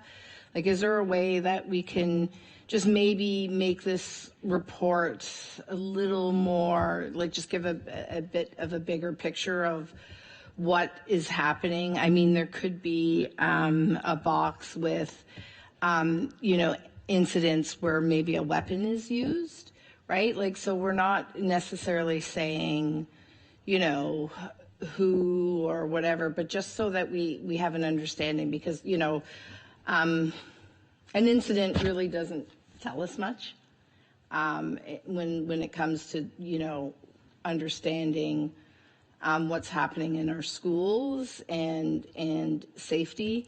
I will say that, my superintendents do alert me to any incident that happens in my school where, even if the school has been locked down or anything like that for any kind of reason, I do get that heads up, and if I ask for more details, because, if I hear a school's being locked down, I'm like, oh my gosh, why? I do get that information from my superintendents. So, but I think when we are giving a report like this, I think if we had more details in there, it would give us a better understanding of, because, these could be 93 incidents of, there could be no weapons in these incidents, right? Or there could be 93 incidents of weapons, right? Which makes a very big difference. So I think if we could get maybe more details would maybe help suffice. Okay, Superintendent Young, did you have a comment or no? Okay, good. Thank you for that comment, Trustee Wilson. Trustee Strawn, I believe, is next. Thanks. I have a comment and also a couple of questions. I guess just my first comment is in regards to the incidents related to PPM 120. There's a list here. So maybe I'll ask my question first. The 93 incidents in the table are 93 things from this list. Sorry, Superintendent Young, please. Through the chair to Trustee Strong, that is correct. Those are the incident types under PPM 120, and the number is the total number of incidents within those 7 incident types. Okay. And another question for clarification. The incidents related to OHSA and to WV1,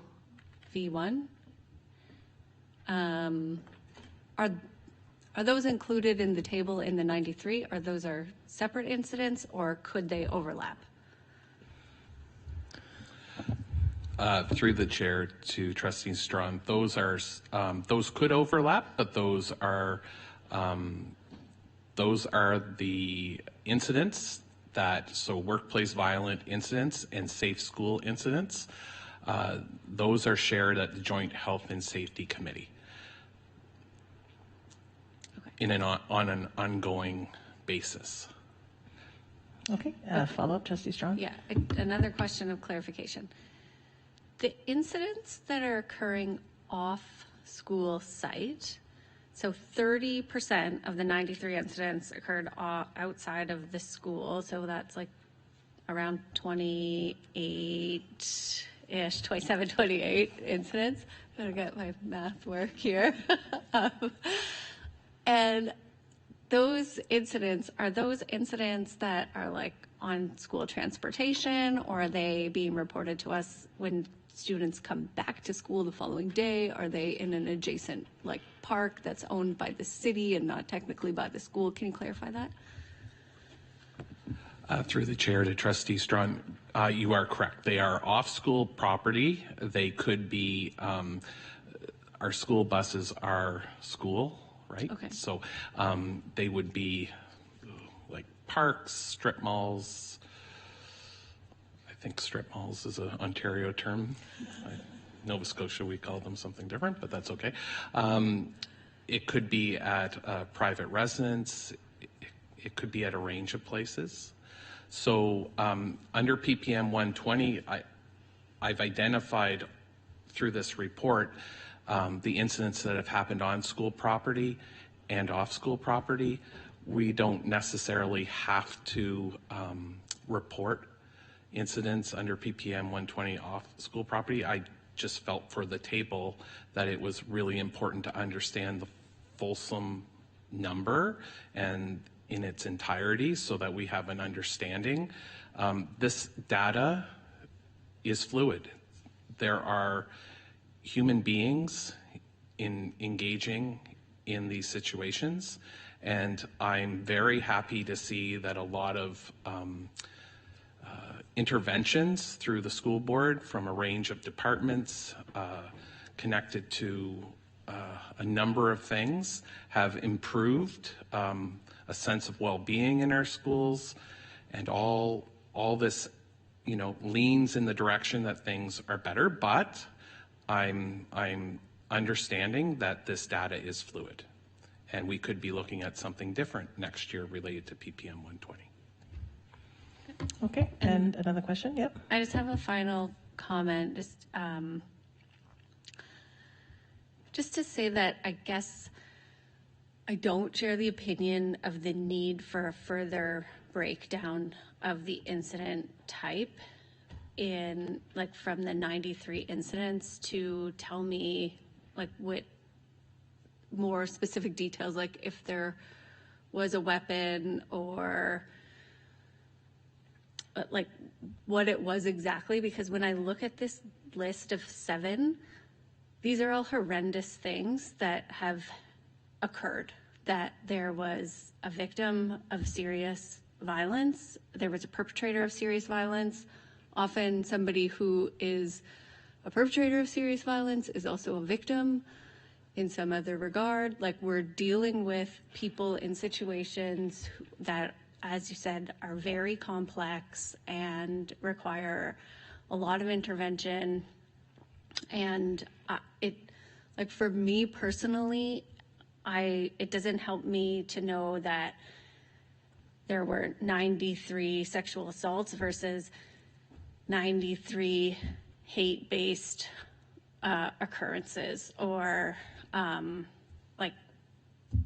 bodily harm to another person. I am equally disturbed at all of the 93 incidents, and I appreciate the work that we're doing holistically to try to reduce these incidents within the school overall. And I also appreciate the targeted work and intervention that we're doing to help specific students in specific incidences where we've been able to identify that there's concerns. And I hope that some of the decrease is because of prevention.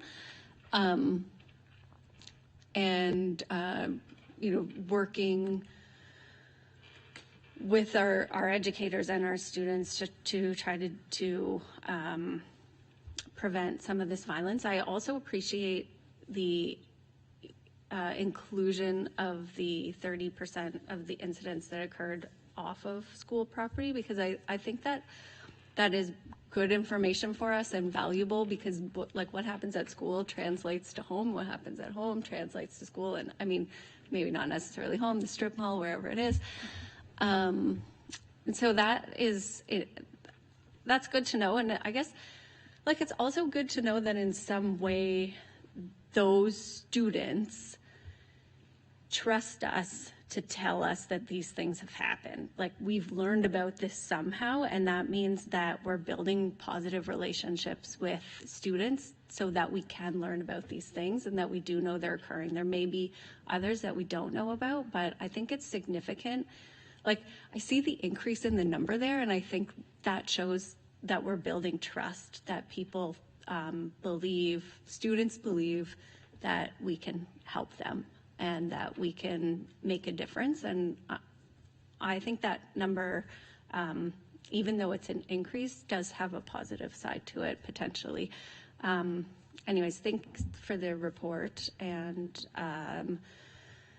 there's still a lot of work to be done on this file. School safety, student safety is of paramount importance, and we do have a lot of work to do here, continuing. But I think we're making significant progress. This report is far better than the first report I ever saw on this matter as well. Okay, I think Trustee Lloyd was next. Thank you, and through you, I am looking at this report and looking over the data for 3 years. We're certainly trending in the right direction. This is a good news story in that regard. Serious incidents are we take, they're very concerning, and I think they're worrisome for everyone. And I think this is something that we have worked very hard on to reduce this, to address it. So, that part I think is a good story. As we're increasing in enrollment, the incidents of this are decreasing. So I think that's an important context to remember. I think the increase off-site is interesting, and, I think maybe students are taking some of their issues, from school elsewhere, and that's why that's happening. I am a little bit concerned at the increase at the elementary panel level. We have done a lot of targeted work, very specifically at the secondary level. But I'm hoping we can monitor what's taking place at the elementary level. And, we may have to target some resources there that we haven't done historically. So that is just something that sort of sticks out to me from this report.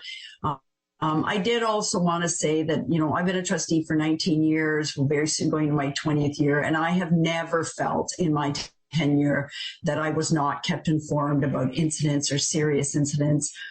Superintendents have done a wonderful job of making sure I was aware of what was transpiring, what the incidents were. I'm very also respectful that these are individuals. They are also people under the age of 18 for the majority of them. And, there's privacy concerns in place. So I am very respectful of that, and I understand that fully. And so staff have done a wonderful job. I've also done a lot of expulsion hearings over the years, and I will say to you that the number of expulsion hearings we have compared to when I was first a trustee has decreased significantly.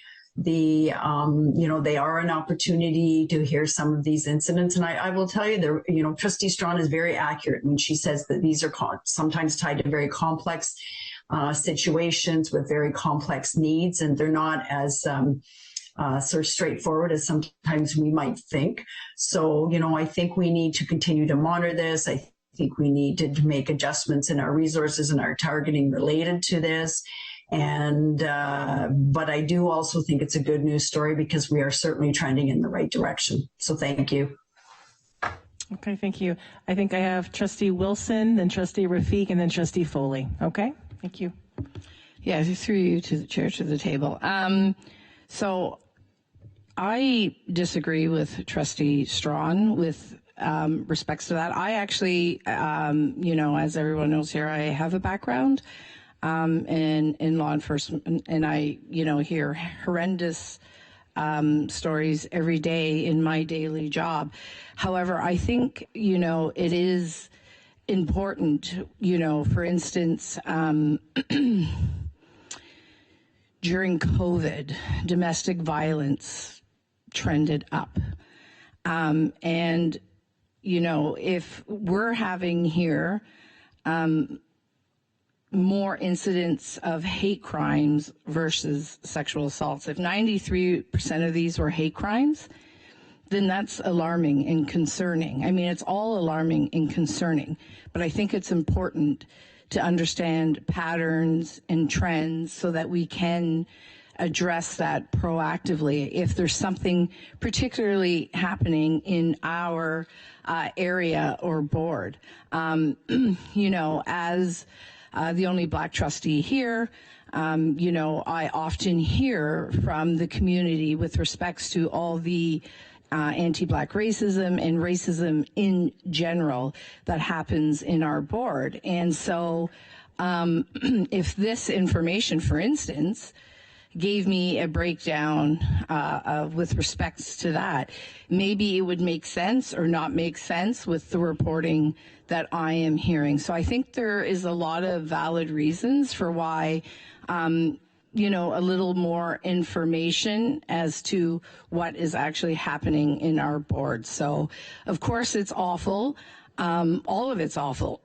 But, it's like I said, when you have that information and you can see those numbers, it gives you a sense of, okay, where do we really need to focus and work, or where does there need to be more attention, or is there something that we're missing, that students aren't hearing, or, sometimes there's things that are happening, from online. Kids are seeing things and then they're emulating. There's all sorts of things. So I think more information is better than less information. So thank you. Okay, thank you. Trustee Rafiq. Thank you very much, and through the chair.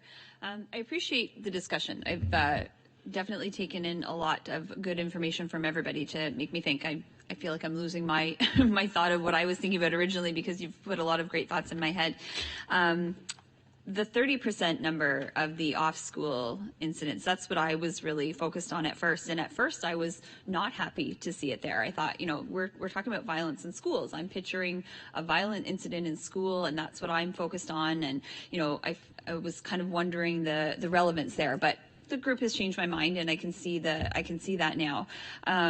But I do think that's an important distinction, though, right? When we're talking about violence in schools, if we're talking about a teacher being assaulted or a student at school, and then, a Saturday afternoon, something happening away from school, I think those are different things. So I do appreciate that breakdown there. I did want to say as well, in response to Trustee Talbot, that I have always felt very informed as well. Luckily, I don't think that there's been a lot of really serious incidents that I've had to be informed about, but I definitely have always felt informed with the superintendents that I've worked with. I feel like not just these types of incidents here. I feel like anything that has been significant to affect the school or affect the school community or even just affect the staff or a classroom, anytime that I feel that it's really affected people, I feel that I have been informed. I've always received a call from a superintendent, and I've always felt like I've had all of my questions answered. So I don't feel left out of the loop that way, and I've always been very appreciative of that. And I would also say I have been a part of several disciplinary committees and expulsion committees, and they are learning experiences, and they are difficult as well. And I would encourage Trustee Talbot to try again to volunteer, because I know there have been times that it's difficult to get trustees for these committees. I have received calls at the last minute where they need somebody to be on the committee. So I'm sorry that you felt that was your experience, but I would really encourage you to try again, because I know that when these things happen, sometimes we are struggling to find trustees to help. So if I'm not cherry picked, I'd be glad to be. I want to be. Yes. Okay, thank you. Okay. Sorry. So like I said, I would encourage you, because I felt their learning experiences, and I know we're looking for people. So, and then I did just want to say as well, I wanted to ask as well, Trustee Strawn, it made me think, so that 30%, is that students reporting these incidents to us, or is it police, or is it a combination of both? Through the chair to Trustee Rafiq, that could be a range of community members and partners. When it's off-site, we are in the age of taking video. There is a lot of digital footprint that happens when students are off-site. I don't know if anyone here has been around a secondary school at lunch. A lot of the students do go for lunch off property. So to answer your question, it is often a range. It can be police partners, it can be community members. A lot of our neighbors keep their eyes on our students. It could be their peers, and it could be a victim. Okay. Trustee Foley, please. Thank you, Madam Chair, and through you. I concur with Trustee Talbot. I honestly feel that we as trustees aren't receiving enough information. And to just clarify that point, when I was with a previous board, the Upper Grand, every single trustee was made aware of an issue that happened anywhere in the board. So, for example, if something would have happened in Trustee Talbot's area of the board, I would become aware of it. And the way that was broken down by the incident, who was first reported to, what action was taken, were police called, yes, no, and where it was going to go. It was all broken down chronologically in one sheet of paper, and every single trustee at the Upper Grand got that in a very, very timely fashion. And I think that's important in order for us to make appropriate decisions, or to, talk to parents when they call, because I get calls, whether it's Barry or Angus, I'm getting calls from parents. And quite often I'll refer them to the appropriate trustee, but quite often it has to do with something coming from my area going into that area. So it really is important that we know what's going on across the board, because we are all officers of the board. We are all trustees for a large board, and we need to know what's going on right across the region so that we can talk in a very knowledgeable fashion with anybody who's going to ask us a question. So I think that transparency and sharing of information is at a low at this point and needs to be upgraded significantly. So yes, I agree with what Trustee Talbot said in a number of respects.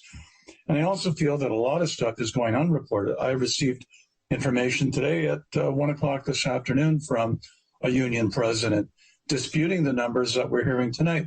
So I think, there's certainly room for us to sit down with staff and with union reps and figure out where the inconsistency is.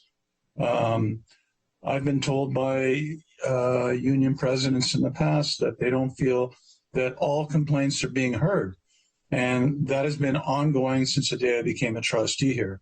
So whether it's being stopped at the local level or up the chain of command, I'm not sure, but we certainly need to get to the bottom of that and find out why all these union presidents from all the different unions are complaining and saying that the appropriate number of incidents are not being recorded by their principals and moved up the line.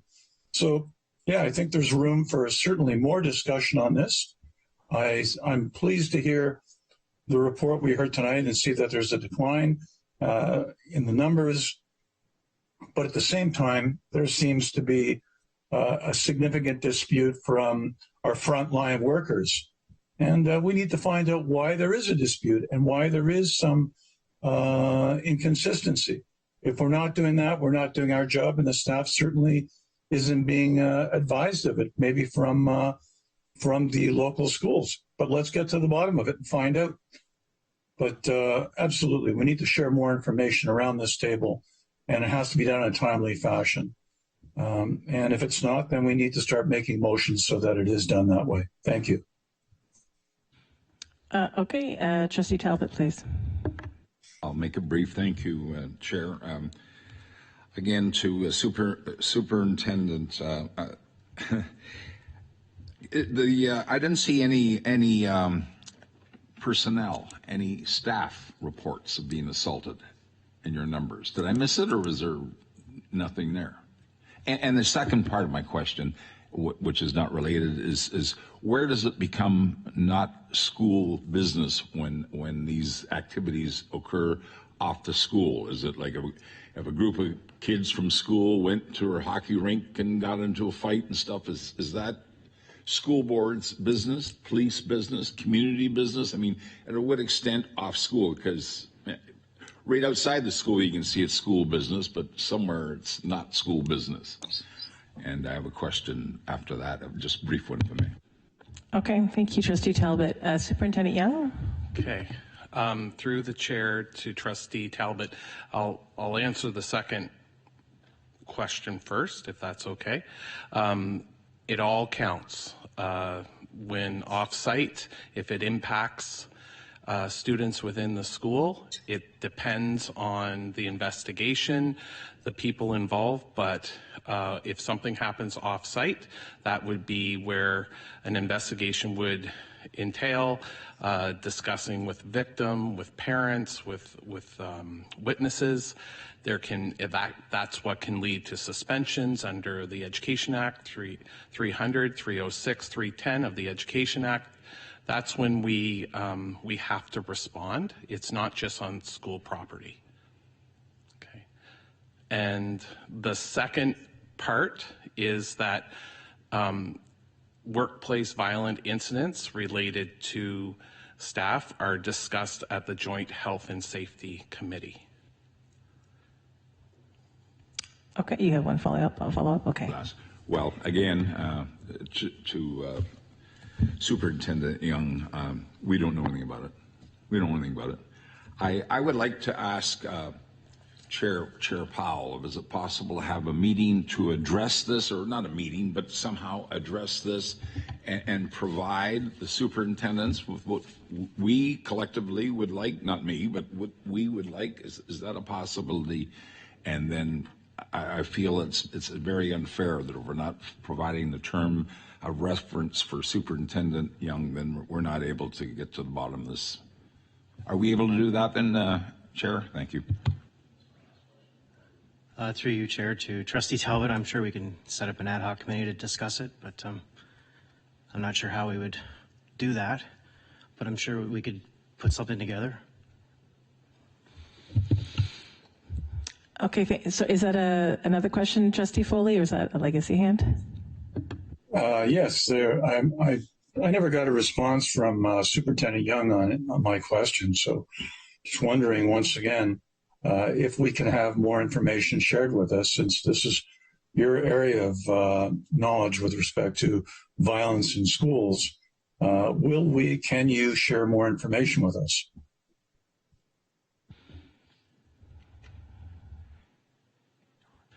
Through the chair to Trustee Foley, under my portfolio, I have shared PPM 120, Safe Schools under PPM 145. We are fully transparent through the motion from 2023. Other data is once again shared at the Joint Health and Safety Committee with workers, union leads, staff, senior team. So it is being shared.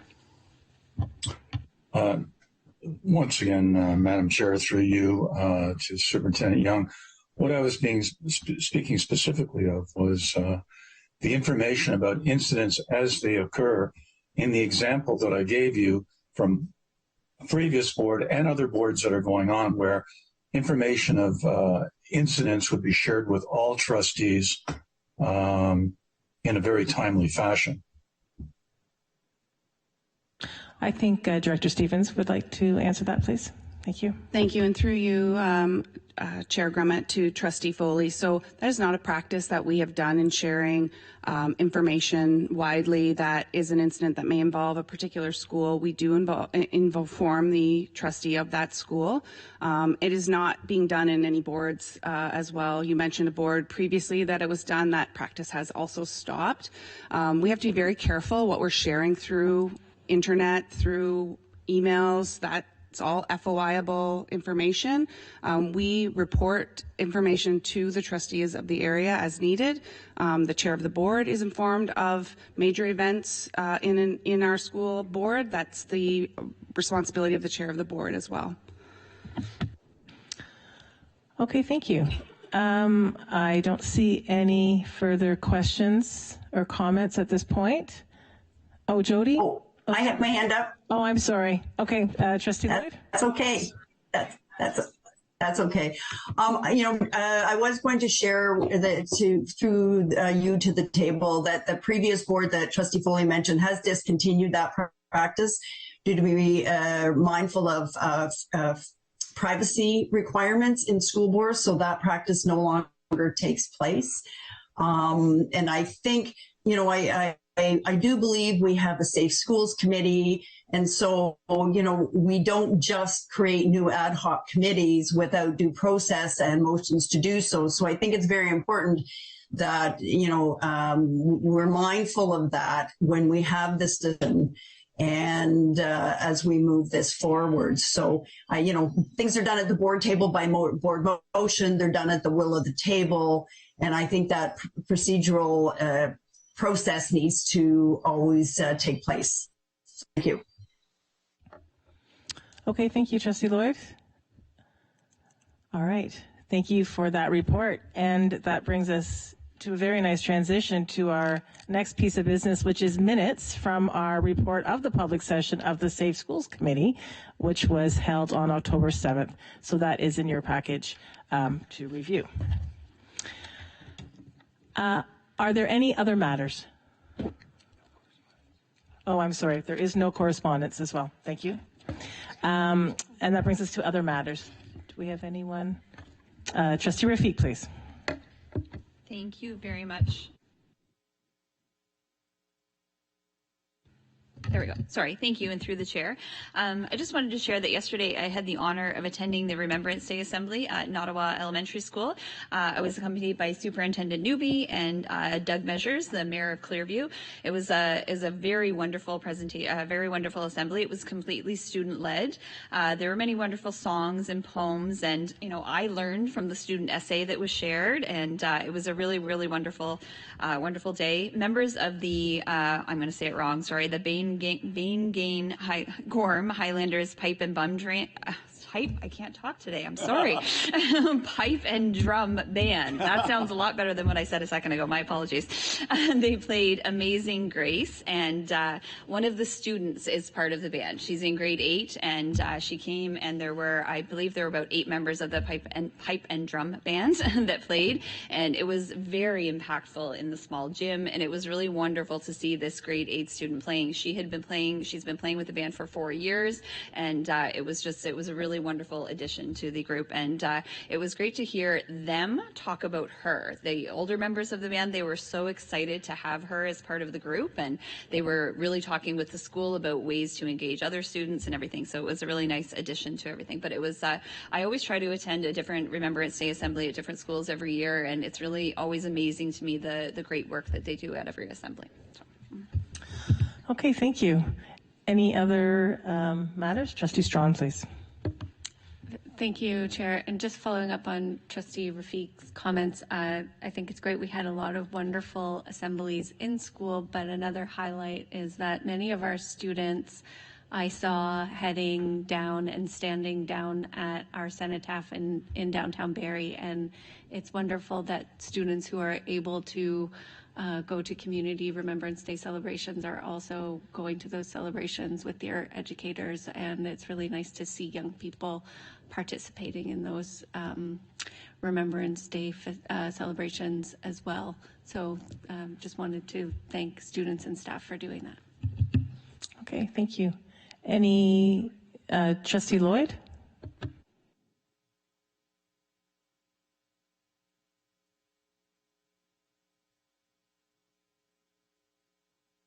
Oh, Trustee Lloyd, is that a legacy hand, or did you want to say something? Sorry, no, my screen froze, and through you to the table, would like to also share that I had the opportunity to attend the Special Olympics Festival at Twin Lakes Secondary School. That was the second time they had hosted the event.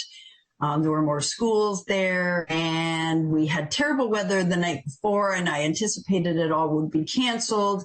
And then the next day, the sun was out bright and shiny, so it was able to take place. So just want to acknowledge all the organizers of that event, as well as the 30-plus volunteers from Twin Lakes Secondary School that helped organize the day for our students. And it's always a wonderful opportunity. So thank you to everyone, and hopefully we'll do it again in the spring. Excellent. Any other matters? Trustee Connors, please. I just wanted to thank the staff and students for hosting Skilled Trades and Technology Information Night last Thursday. This event has been going on for a few years now, and every year it is getting bigger and better. Very attended very well. There were a lot of students and parents around. There was the colleges, universities, a bunch of local and non-local tradespeople there talking to students and encourage them to get into the fields. I saw a few fields there that I never even thought of, so it was very great to see. The students and hospitality made a lot of food. That was very well made and very good. That table seemed very busy too. So anyways, I would just like to thank everybody who attended and thank the students and staff who hosted that. Okay. Any other matters? Okay. That takes us on to notices of motion for next meeting. Okay, I don't see any. And then we have no items for closed session. So then that takes us to adjournment. Do I have a Trustee Wilson and a seconder? Trustee Rafiq, all in favor? And we are adjourned. Have a good night. Thank you so much.